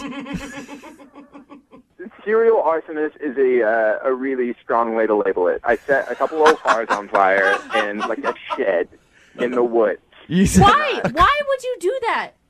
We were just kids goofing off. It's not like someone lived in the shed. It's not like it was like a car in someone's driveway. There was just some old stuff out in the field, and we set it on fire. I don't know that I feel better about that, David. Sadly, I can see where David's coming from. Really? Sometimes you just want to light things on fire. At least it wasn't like houses or anything like that. Animals. Yeah. It's not like I did it because I was crazy. We did it because we were bored, and it happened to belong to somebody, which we didn't know. And then, I got in trouble with the cops. Buildings usually do belong to someone, And David. cars. How much time did you serve? I just finished high school. I was like 18. I was supposed to serve 2 years, but I was out in like 6 months. Nice. Not nice. None of this is nice. She does not. That's all you get for burning down a couple cars? So you served 2 years in jail for arson. I was supposed to serve 2 years. I was done in 6 months. You were done in 6 months. So, Alyssa, he's not that hardened of a criminal. He was right. only in jail for 6 months. Silver lining, good behavior. Does that make it any better, Alyssa? I'm really, really uncomfortable. I don't blame you at all. Yeah. Look, Alyssa, I was just hanging out with some bad people and made a stupid mistake. And I learned from it, and I moved away from there. I'm in a new state. I started a new life. I haven't had any other problems with the cops, not even a speeding ticket. I think people can change. How old are you, David? 28. And no problems in the last 10 years. Come on, you guys. Yeah, it was 10 years ago, Alyssa. Everybody makes dumb mistakes when they're young. 4 times? It doesn't matter how long ago it was. I don't want to date someone who was in jail. I think that's an okay standard to have. I don't think so. I think really do. you got to try a felon at least one time in your life. That's what I always say. That's what my grandma told me, and I listened. But so Alyssa, we can't convince you to go out on a second date with David. We will pay for it. I'm not the right girl. David, I'm sorry you did not get your second date. But at least you know why Alyssa's been telling you that she's busy. Yeah, that's a plus. Yeah, she doesn't want her property burned down. Brooke and Jubal. If you're just tuning in for the second date, we've been talking to Chris. Yep. And Chris is just your stereotypical golf playing, soap carving type of guy. Yeah.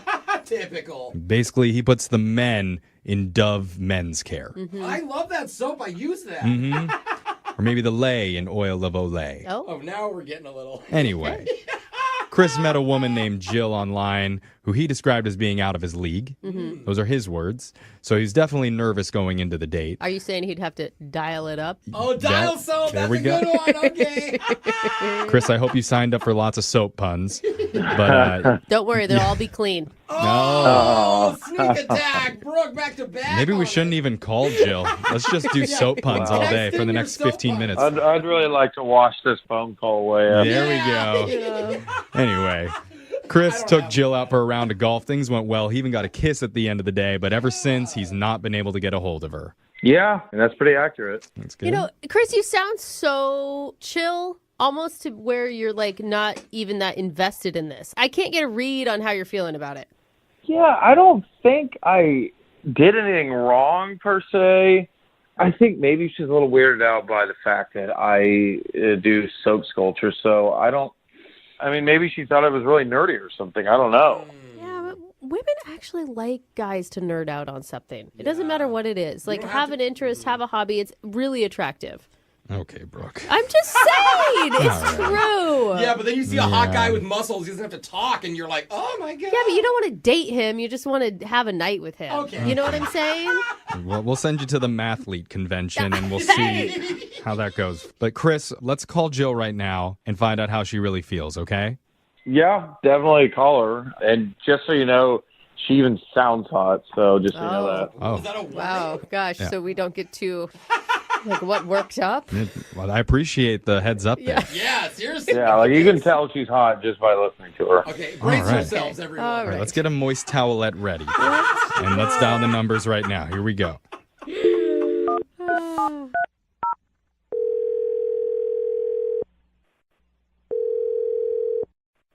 Hello? Oh, yeah. Yeah. Yeah. Yeah. Hey, is Jill there? Yeah, hi, this is Jill. Who's this? My name's Jeffrey from the radio show Brooke and Jeffrey in the Morning. You have a moment to talk to us? I'm sorry, who are you again? I'm Jeffrey. Okay. Brooke is over here. Hi, Jill. Oh, hi. Jose is also here. She's hot. We have a radio show called Brooke and Jeffrey in the Morning, and we're doing something with you called a second date. Okay. It's where if you go out with someone and afterwards, if you're not calling them back, they can reach out to us and we'll call them and try and figure out the reason why. Okay, wow. That's interesting. Yeah, so someone wrote us about you. Really? Yeah. Okay. Do you know who it is? I literally have no idea. Well, he's going to feel really happy when he hears that. But his name is Chris. Oh, I think I know who that is. You think you do? You went golfing with him? Right, the soap guy. Yeah. Did you forget your date? Sorry, I go on a lot of dates, so it's kind of hard sometimes. to remember, Okay. but yeah. Well, maybe to help refresh your memory, he told us a little bit about what happened. He said he took you golfing and he was running a little bit late because he lost his glasses. But you guys played around together and he told you about his soap carving. And it even ended with you giving him a kiss. A little kiss. It was on the cheek. Okay. Still counts. Yeah. So he wants to know, why aren't you answering him now? Because he's trying to get a hold of you. Okay. All right, I'm just going to be honest with you. Uh-huh. I just don't want you to judge me, so please don't judge me. Oh, it's always bad when people start a sentence like that, but we will try. We will try, Jill. Okay, I mean, I don't want to come across as someone who sort of like thinks a lot of themselves. I don't want to seem sort of conceited or anything, but I like to date down. Do you know what I'm talking about? What do you mean you like to date down? Okay, I don't know if that's exactly the way to say it, but I know I'm good looking. I know I'm attractive. That's okay to know. I mean, I think that's fine. It's something I've known my whole life. So I like to date guys that are less attractive than I am. What? Why? I mean, blunt. You purposely go out and look for unattractive men. Okay, there are two reasons. One, they treat me better. They're more appreciative. And the second thing is, a lot of these guys have low self-esteem. They've never really dated an attractive girl. And I feel like, in a way, it's sort of like I'm helping them because I'm going on a date. I'm making them feel good about themselves. Wait, no. That's not nice. You're pity dating dudes. And you think that it's the only thing that's lifting their self-confidence because you find them not very attractive? Like, that would be I think that's a really devastating. nice thing of you to do. What? Thank you. Both of you? Yeah, I want to kind of help build them up. So, going forward, I feel like they should be going into new relationships just feeling good about themselves. I think, I see. So basically, you're the Mother Teresa of uggos. You're there for them. I mean, I'm not saying they're ugly. It's just like another sort of level of attractiveness. I mean, there are levels. And because they don't have the looks, if they can build up their confidence, they can become more attractive. You're coming from a good place. I don't agree with any of this. Well, I appreciate that breakdown, Mother Teresa. And You just call her MT from now on? yeah, It's Jill. MT. Call her Jill. Okay, Jill. Fine. So does that kind of answer your question, or? I mean, it does answer my question, but I'm just wondering how Chris feels about that. Well, hopefully he won't know. And, you can tell him something else. Well, but it's- I'm just being honest with you. Maybe you can tell him Okay. I got back together with my ex-boyfriend. Well, I'm going to be honest with you now and let you know that Chris has actually been on the other line listening this entire time. That is so uncool, you guys. Hey, Jill. Hey, sweetie, how are you? Sweetie, that is so condescending, Jill. I mean, what happened to all you in the room being like, no, it's for a great cause. Any guy would love this. Brooke, you promised not to judge. Come on. I never promised that. I mean, I see what you're saying, and I get the logic and everything, but, I don't think that you're helping anybody out by doing that. I just think you have so much potential. Like, you definitely are actually cuter than you give yourself credit for. You're not like really, in my league, but you're definitely in your own league. And I think a lot of women would be attracted to you. Oh, God. Thank you. You're welcome. I mean, seriously, I think you have something, and it's so cute. Like, you make, like, soap, like molds or whatever. It's actually called soap carving. I'm a soap carver. Okay. All right. Well, whatever. It's just, I think it's really fun, and I think there's someone you could meet that would be into something sort of creative, and you could like do artsy things together. Oh my God, Jill, if you want to be like a dating expert, just go get a job, and like people can hire you for help. Nobody wants your. Chris doesn't want your help. Brooke, why are you mad? She's being nice. No, she's not. You're She's not like listening. disregarding his like art as like some like cutesy little thing he does on the side. Like she's building him up. It's sweet. It's like, what man makes soap carving? Oh my God. I mean, I appreciate what you're saying there and everything, but what you're saying is you don't want to date me because of how I really look. I just don't think your outside is particularly beautiful, but your inside is seriously beautiful, and that's okay.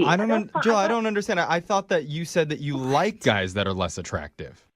I'm not necessarily someone I've been in a long-term relationship with, but I enjoy spending time with. Yeah. And then send them out. You're like, oh my God, this is so ridiculous. You're the Kickstarter for ugly guys. Thank you. Okay. I think the only one with an insecurity problem is you, Jill. Like, you're obviously not looking for a real relationship, and you're using this as an excuse because you're too scared yourself to like date people who you find attractive for some reason. Wow, a lot of judgment coming from Brooke today.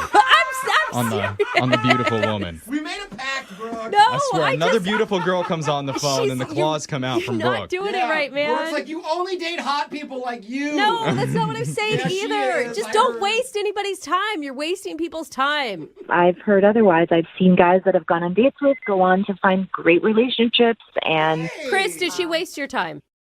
It is what it is. Wait, what? That's an interesting attitude. I mean, maybe you don't deserve a date. Oh. Last thing, I just thought I'd let you know before we go, I am actually really good in bed. Oh, you're missing great. You're halfway there. This is great. That was like a little pat on the head, wasn't We it? don't have to move That's on to the cute, next honey. Chris, I wish you all the best. I think you're fantastic. Chris doesn't need your good wishes, Jill. He's going to be fine carving soap all on his own. I can carve a girlfriend prettier than you anyway, so. Oh, look, I don't care. I don't Look at care that. what these guys say. All right. Jill, if you're still single, I am totally willing to go out with you. Just use me. Build me up. I need it. Oh, Jose. Great. Send me your number. Yes, Oh my yes. God. You know, we meet so many different types of people on these second dates. Yeah, we do. Sometimes we don't really have a lot of time to go into what they do for a living. Oh, that's true. We never actually ask him that. But I'm going to make time today. Okay, it doesn't seem really relevant to someone's date. Well, because Chris is on the phone and he put something in his email to us that I'm going to need an explanation for. Okay. So, Chris, you said you already talked to your date about this, so I'm not blowing it for you. But apparently, in your spare time, you're a soap carver? Yeah, so What does that mean? basically you take a standard bar soap and you take specific tools for that and you'll carve it into different works of art or different shapes. Okay. Oh, cool. So, Yeah, so you take like Irish Spring and turn it into the Mona Lisa. pretty much, yeah. Okay. Yeah. Interesting. I've seen a lot of prison movies over the weekend, and soap carving, a lot different than what you just described. But I don't know, you're the expert, so Yeah. That's another way to carve soap, yeah. yeah. He's just carving shanks. So wait, does this have anything to do with your date? Yeah. Why don't you start with who you met? What's the name of the girl? Jill. Jill. Hey, Jill. How'd you meet her? So we met on one of those dating sites where the girl has to choose you. Uh-huh. Okay. And it's kind of weird because I'm going to be honest, like most of the girls that choose me are a little different from this girl. This girl's a lot more attractive. Oh. I mean, that's a nice way of putting it. I was a little surprised, kind of like, I don't even know if she's real kind of thing. Oh, yeah. This girl's So you- really hot. You thought she was maybe like a bot or somebody catfishing you or... Yeah.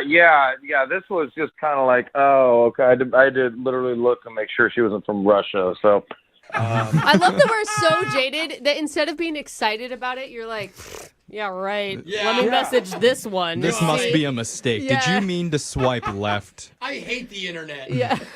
Yeah, you know what I mean? It's just kind of like, you know where you are. So She was out of your league. Yeah. I know where I stand. I All know right, where I that's okay. stand in the pack. And that's good. I appreciate that, Chris. So I was like, okay, this is a little weird, but I'm gonna message her, or she messaged me, and so we started talking, and I was like, okay, I want to set up a date with her. And at this point, were you trusting her, or did you still not believe she was who she said she was? Still didn't believe. No, of course Okay. I didn't. Once again, I'm batting out of my league here, so something's a little weird.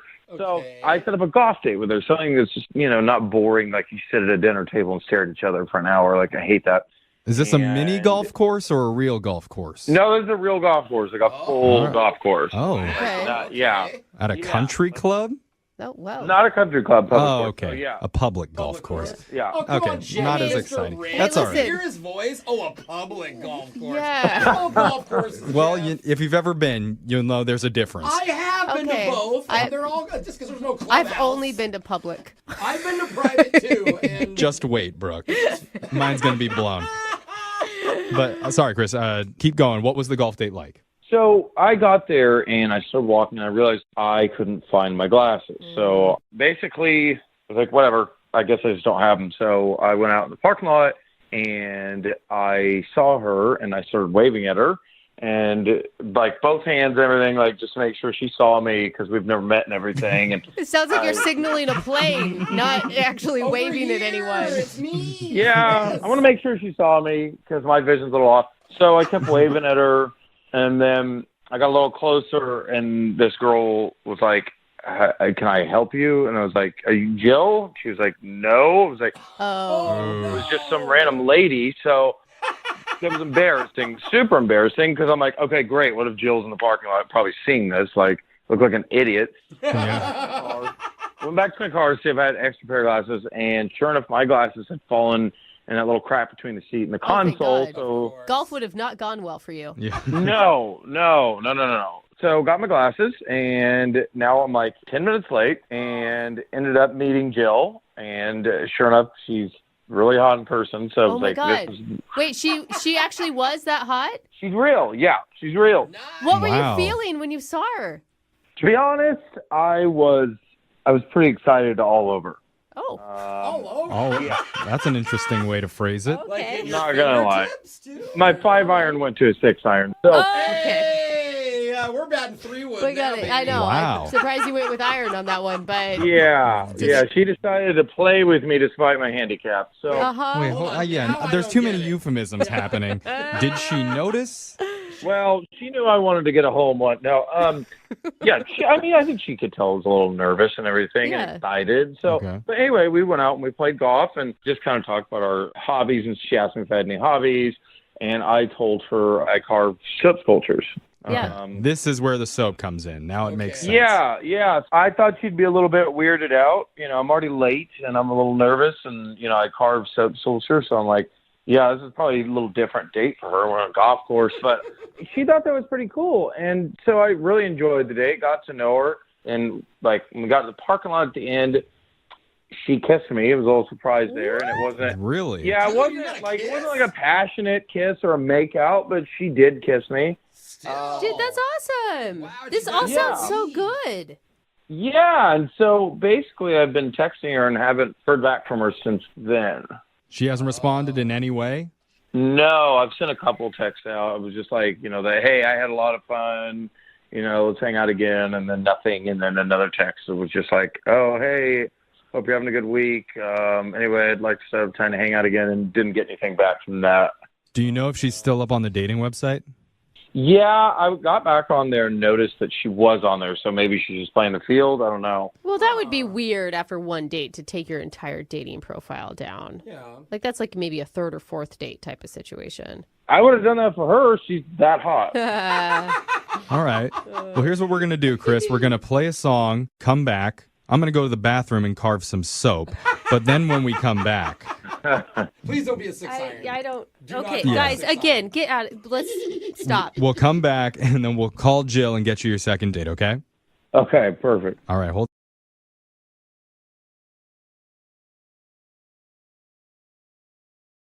start today's second date update by reading you the email that we got.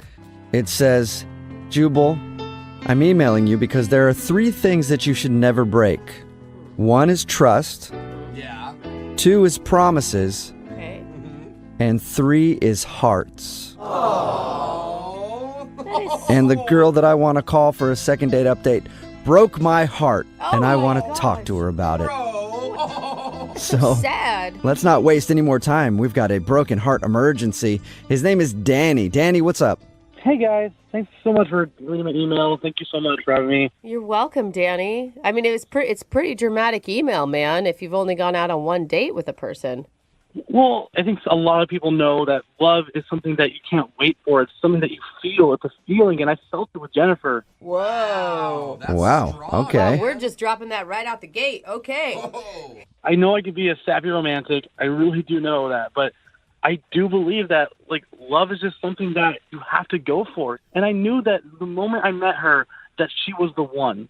Wow. Wow. Okay, well, Crap, Hey, whoa. when you know, you know. I'm I agree. overwhelmed. Okay.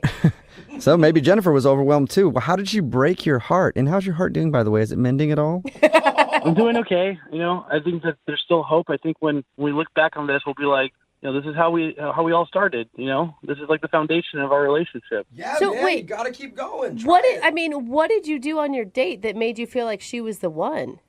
Well, and actually, I knew from the moment I met her. I actually met at a grocery store, and at the moment I saw her, I was at the checkout line, and we just kept making eyes at each other, and I let her go in front of me, and when she was leaving, I ran out after her, and I told her, like, oh, you forgot something. I handed her a cucumber, and she's like, oh, that's not mine. And then I was like, Okay, oh. well, that could have been taken the wrong way. Well, you know what? Yeah, in hindsight, it's probably not my best, but I thought it was cute. And then I handed her a piece of paper that had my phone number on it, and she thought that was really cool, and she actually called me later. Very nice. Well, look at that. She fell for the old cucumber trick.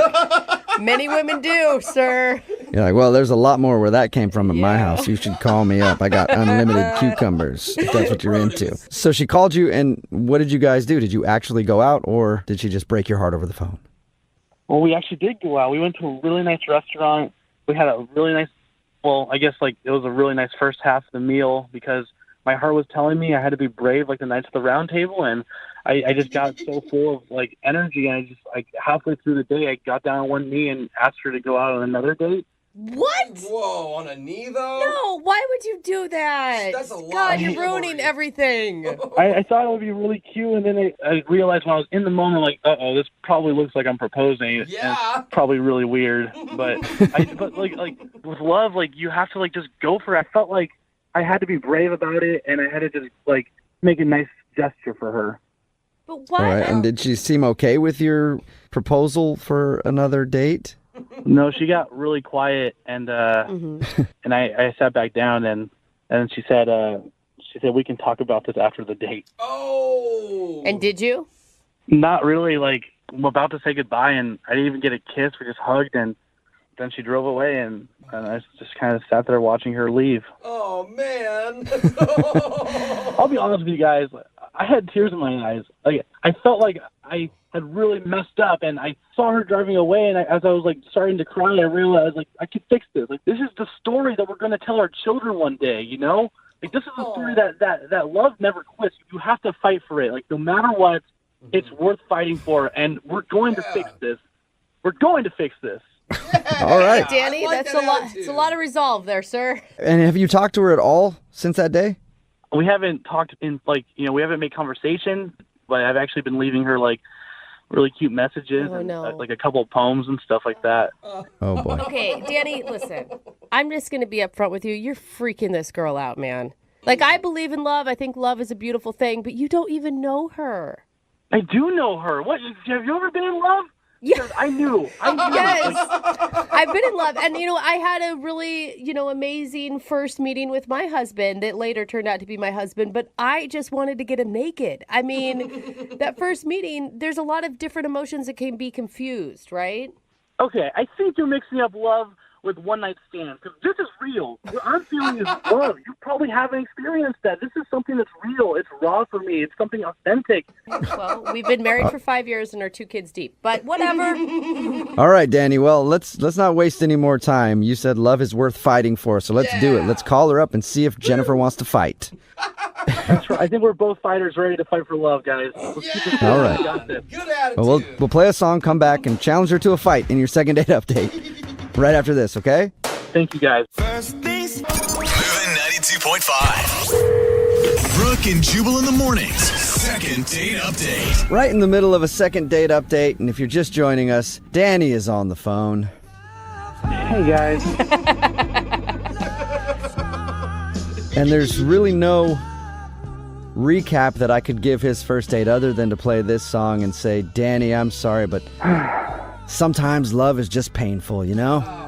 Hey, guys, look, thank you so much for taking a chance with me. Honestly, if you can get Jennifer on the phone, I'm going to be a full-time listener, and I'm honestly, if we figure this out, like, I'm going to be telling my kids that Jewel and Brooke, like, help find our relationship, help make it concrete. So thank you so much. Okay. No problem. Maybe you can name your firstborn Brooke and Jubal in the morning or something like that. That'd be awesome. Danny, if you haven't heard the first part, went out on a date with a girl named Jennifer that he met at the grocery store, and Danny is convinced that he is in love with her and she is the one for him.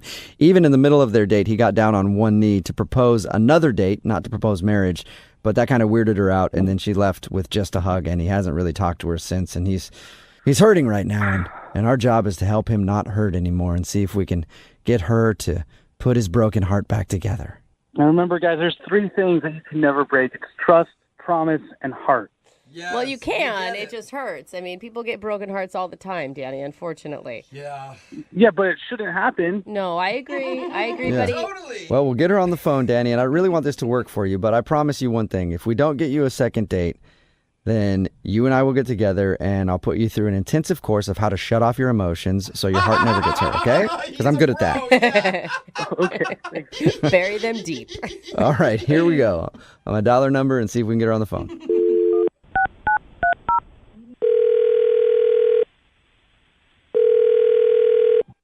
Hello? Hi, can I speak to Jennifer? This is Jennifer. Hey, Jennifer, how are you? This is Jubal from Brooke and Jubal in the morning. Okay. I've never heard of you. That's fine. But I have heard of you and a lot of really good things about you. What is going on here? I've got things I need to do today. Okay. Well, we'll get you off the phone really quickly. I just want to talk to you because one of our listeners actually sent us an email about you. His name is Danny, and you and Danny went out on a date, and Danny adores you. Yeah. Oh, no, not him. Yeah. Whoa, he really Oh, my likes God. you. Now he's using the radio to get a hold of me. Jesus. You're a little sick of Danny, aren't you? I never should have gone out with him. What? Well, and Biggest why do you mistake. say that? I mean, we actually talked to him about your date because he emailed us, really wanted us to get a hold of you. We talked to him, and he seems a bit over the top when it comes to his emotions, but doesn't seem like a bad dude. But he's over the top. He's too much. He's ridiculous. Did he tell you what he did? Are you talking about when he dropped down to one knee? Yeah, that was so embarrassing. What was going through your head when that happened? I was thinking, holy crap, is this guy proposing to me? I've known him for an hour. Yeah, that's understandable to get a little scared about that. I've never. I mean, he was like, I would be honored to go out with you on a second date. Will you please join me? Like, it was so strange. It felt like I was in, like, a play. So, I mean, before that, did you like him? I mean, when we first met, he seemed cool, but I don't know, it just started to get a little bit strange. He started talking about how many kids he wants and, like, marriage and things you don't really talk about on the first date. Oh, I don't know, Jennifer. I feel like that's the normal progression of a first date, isn't it? You start with hi, and then you end with how many kids you're going to have? Yeah, no, it freaked me out. Okay. It's pretty understandable. And now my family's involved with it. Of all the things, I just wanted to get this guy off my back and never see him again, and now my mother and father are involved in it. How are your mother and father involved? You guys don't know that? Yeah, he called them. He called my parents. Oh, he called. What? I did not give him their number. What? Let's keep that. Yeah, he found them. He found them like a crazy stalker. Oh. He was texting me every day, sending me poems. He sent me a sonnet by Shakespeare, and I was ignoring him for days, okay? And then all of a sudden, my mother calls me, and she said, well, you know, Jennifer, you are getting a little bit older. I think it is time to start a family. And I said, what the hell are you talking about, Mom? And she said, well, this very nice boy, Danny, ended up calling me. Wait. And I said, what are you talking about? I didn't give him your number. And she said, oh, he seems like a sweet boy, very old-fashioned. Reminds me of your father. No. Wow. He actually got your parents on his side, too? Yes. She said he reminded her of my father. And she said, we only knew each other for 2 weeks before we got engaged. And it's, oh, look, you guys have only known each other for 2 weeks, too. You should get engaged. And I'm like, what are you talking about? Everyone has lost their mind. I'm the only sane person right now. No, Jennifer, that's not true. I'm sane also. It's Danny. What is going on? Why is he on the phone right now? Well, Jennifer, that's the way this works. Danny is actually on the other line and wants to talk to you. Has he been listening to this whole conversation? Yeah, he I is. heard everything. Look, your parents, they are an example of pure love, and I want to have that kind of relationship with you. I didn't give you their phone number. I never gave you permission to call my parents. That's the issue. I don't care what my parents say. I don't care what you say. You found my parents' number and called them and tried to, ask my father's permission to, be with me. That's weird. It's weird. No, guys, look, honestly, Jennifer, I would go to the ends of the earth to find you. You didn't respond You've to any known of my me for an emails hour. or my voicemail. What? You've known me for an hour. What is this, Romeo and Juliet? We're adults. We're. This is the real world. I don't even know who you are. You don't even know my birthday. Or maybe you do because you looked it up. That's a good point. Yeah, I wouldn't say that he doesn't know anything at this point if he had your parents' phone number and called them. Look, Jennifer, I'm not a crazy guy. Everything I did that night, I did it because I thought it would make you feel special. And, okay, I got a little excited when I got down on one knee and asked you for another date, but I wanted to be there for you. I want to be that emblem for you. I want to be someone who makes you feel special. Whoa. The world's crazy, and if one person can make you feel like you're something more than just what everyone else experiences, isn't that worth it? Isn't that worth fighting for? I appreciate what you're saying. You're very sweet. You're a nice guy, but it's too much for me, man. I don't know what I can't. I'm so sorry, but it's making me uncomfortable. You don't want to make me uncomfortable, do you? No, that's complete opposite of what I want to do. I'm sorry. Well, that's I'm what just you're doing. trying to follow my heart. Okay, well, follow your heart with someone else, please. Danny! Danny, I thought you were going to try to dial it back, man. Okay, Jennifer, fine. This is the last thing I will ever say to you. Look, there's 3 things I would never break. And that's I would never break your trust. I would never break your promise. And I would never break your heart. Yeah. I swear I can tone it back. I just got really excited because I wanted to make you feel special. Well, how about this, Jennifer? Would you like to go out on a second date with Danny? I'm not down on one knee, but I'm over the phone. But we will pay for that date. Would you go out with him one more time? No. No, 1,000 times no to use some poetry. Jennifer, you heard the 3 things you should never break part, right? Oh, yes. And, dude, you already broke my trust because you contacted my parents without me giving you permission or their phone number. That's kind of like the definition of trust. I just thought I didn't mean to break. No, I don't need to hear from you ever again. Everything. Nope. I'm done. I'm not doing this. Don't ever contact me again. And there she goes. Danny, I think Jennifer hung up the phone. Okay. Danny, listen, it's really sweet that you believe in love at first sight and all that stuff, but you really got to respect people's boundaries, man. Yeah, you're right.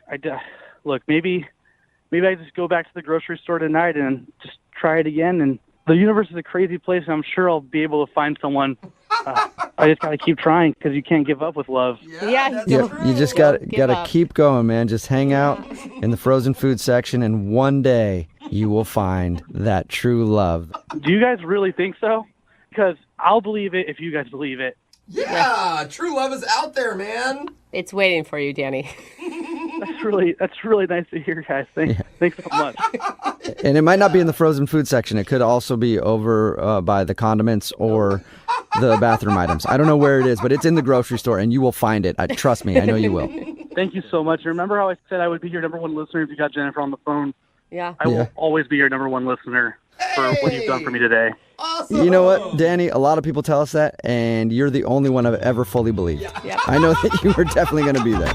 Brooke and Jubal in the morning. We the best music. Text in at 78592 says Jubal should have given that guy the number to one of his therapists. Brooke and Jubal in the morning. Good idea. It's a great idea, but those people have their work cut out for them. I don't need anybody taking their time away from me. Talking about today's second date update. This dude, Danny, wanted to call Jennifer. He was over the top, in love with her. He knew it right after the first date. She was the one, but she wasn't calling back. And we got her on the phone, and we found out that, yes, he was a little over the top, but also he got in touch with her parents So creepy. in order to try to get him another date. And he convinced her mom that, like, he was the one for her, and even her mom was like, you need to go out with him again. So she obviously did not want to go out with him, and it creeped her out. Dude, mom is desperate to get her daughter hooked up. Seriously. Whoa, mom, back off. So they agreed to not go. Well, they didn't really agree. She said she's not going out with him again. He seemed to be okay with it. He also said that he will be a listener to this show forever because we were able to get her on the phone. And I believe him, because when it comes to passion, Danny is definitely a passionate dude. He's committed. He's definitely got that going for him. Yep. And there's people texting in at 78592 who want a date with Danny, and I'm sure he probably already somehow has hacked into our text message board and found your number and will be calling you or your parents. So don't worry about it. Remember, if you want to do a second date update, all you have to do is email the show, and we will call the person who didn't call. All right, you go out on a date with someone, have what you think is a great time, and they don't get back to you. We'll call them for you and ask them why. We've got Elizabeth on the phone. She emailed us. Elizabeth, how are you? Fine, thank you. And what happened on your date? I mean, it's exactly what you said. I thought we had a really good time. We went out with some other couples, and we went to a movie, and we seemed to really click, and then we all went out for drinks, and then he and I sort of peeled off. You know, we started making out, and it was really nice. All of a sudden, he pulled sort of back away, and he said, oh my gosh, I didn't realize what time it is. I gotta go, or something like that, and just left me there. I mean, didn't offer to walk me to my car, didn't make a date for another meeting, nothing. Okay, Just so walked away. this was while you were making out. Like, he just kind of stopped making out with you and said, I gotta go? Yeah, pretty much. Are you sure you want to go on another date with this guy? You know, at this point, I don't even know. I just want to know what happened. Like, why would someone do that? He could have at least walked me to my car. Did you say anything? Did you, like, does your breath stink? Anything that would make him go, like, all right, I gotta get out of here? I mean, okay, I really don't think so, because what happened was he leaned in to kiss me, right? Okay. And then he could have easily backed away then, but then it got sort of hot and heavy. And, like, Okay. he seemed really into it. And then he just stopped and looked at his He watch. literally said, look at the time. I've got to go. Has this ever happened to you before? Never in my life. I've never felt anything like this before. Did he tell you at the beginning of the date that he had a time constraint, or there was something that he had to leave at a certain time? No clue. I mean, no. Okay. I didn't hear anything about that. At this point, I just want to know why. I want to know what happened. I'm imagining that it's probably not going to be some glowing review if he, like, just split like that. So you're ready to hear that, but you're just curious. I really am. I mean, who does that? Okay, Elizabeth, we're going to call him. What's his name again? Jack? Jack. All right, we're going to call Jack right after this. Moving 92.5. Brooke and Jubal in the mornings. Second date update. Okay, we've got Elizabeth on the phone with us. She emailed us because she went on a date with a guy named Jack, went to a movie with a bunch of friends. They ended up going off alone. They were making out. In her words, things were getting hot and heavy when all of a sudden he pulls away, looks at his watch and goes, oh, look at the time, I have to go, and then just splits, leaving her alone downtown to walk back to her car by herself. All right, Elizabeth, we're going to call him, okay? Okay. All right, we're going to dial now, see if he'll answer, and then, we'll find out why he hasn't gotten back to you. How are you feeling, Elizabeth? A little nervous. Okay, it's ringing. Hello. Hey, I was looking for Jack. This is Jack. Hey, man, how are you? This is Jubal from Brooke and Jubal in the morning. I'm moving 92.5. I just wanted to call and talk to you about something if you got a second. Sorry, who is this from who? Jubal from Brooke and Jubal in the morning on the radio station moving 92.5. Yeah, I know that. I know your show. What is this? What do you need to? What's this about? Well, you and I have a mutual friend, and I just wanted to ask you a question about her. Who's the mutual friend? Her name's Elizabeth. Wait, I mean, are we on the radio? Yeah, we are. It's a segment on our show we do called Second Date Update. Her name's Elizabeth. You went out on a date with her. No, I know who she is. I just don't know if I want to talk about it on the radio. Well, yeah, but she emailed us to have it talked about on the radio. So if she doesn't mind if it gets put out there, why don't you just tell us why you haven't called her back? She dude, hey, she's prepared to hear whatever the reason is. She knows that you probably don't want to talk to her, but she just wants to know the reason why. I don't know. It was going fine until we started, making out, or she started kissing me, and then I don't know. I just felt like I had to get out of there. It was weird. Why? Yeah, there's got to be a specific reason. Normally, dude, if I'm making out with a girl, I'm sticking around usually. I'm not leaving. There's got to be a big thing to make me leave. No, it wasn't. It wasn't fun. I mean, it was hands down by far the worst kiss I've ever had. Oh, come on, dude. What was so bad about it? No, it was. I mean, I don't know if she's ever kissed anyone before. I really don't think she has. Jack, I'm here, and I have kissed plenty of people before, and I've never heard that before. I've never heard a complaint before, ever. Oh, my God. You're on the phone. Yeah, okay. Elizabeth is on the other line there. So. And I didn't hear you complaining after the first kiss either. No, you're right. I just took off. What was so bad about the kiss, Jack? Yeah, it was like I felt like I was being mauled or clawed by a feral dog. Way it was too much tongue? There was no passion. It was no give and take. It was just attack kissing. It was like kissing a sloppy Joe with teeth. It was awful. I might never kiss again. A sloppy Joe with experience. teeth. Elizabeth, have you ever heard this complaint before? No, never. I can't imagine that. I can't imagine that that's true. Elizabeth, no, most of my boyfriends have liked aggressive women, so that's how I've learned to kiss. It felt like I was being attacked. Like I couldn't get anything. So you felt violated on your date with Elizabeth then? Yeah, I just felt like there was nothing. Whatever. I wasn't contributing anything to that kiss. It was just. But you weren't, and that was the problem. Well, I was trying. Jack, is that a total make it or break it for you? Would you ever consider maybe just saying that you didn't like the kiss so much? Maybe give her a little feedback? No, I mean, maybe if there was a conversation. Now this whole radio thing's made it way too weird. Now it's just... All right, that brings me to my next question. The show would like to offer you guys a second date. You guys can go out. We'll pay for it. Would you be willing to go on a second date? No. No. I don't think so. I don't ever want to see him again.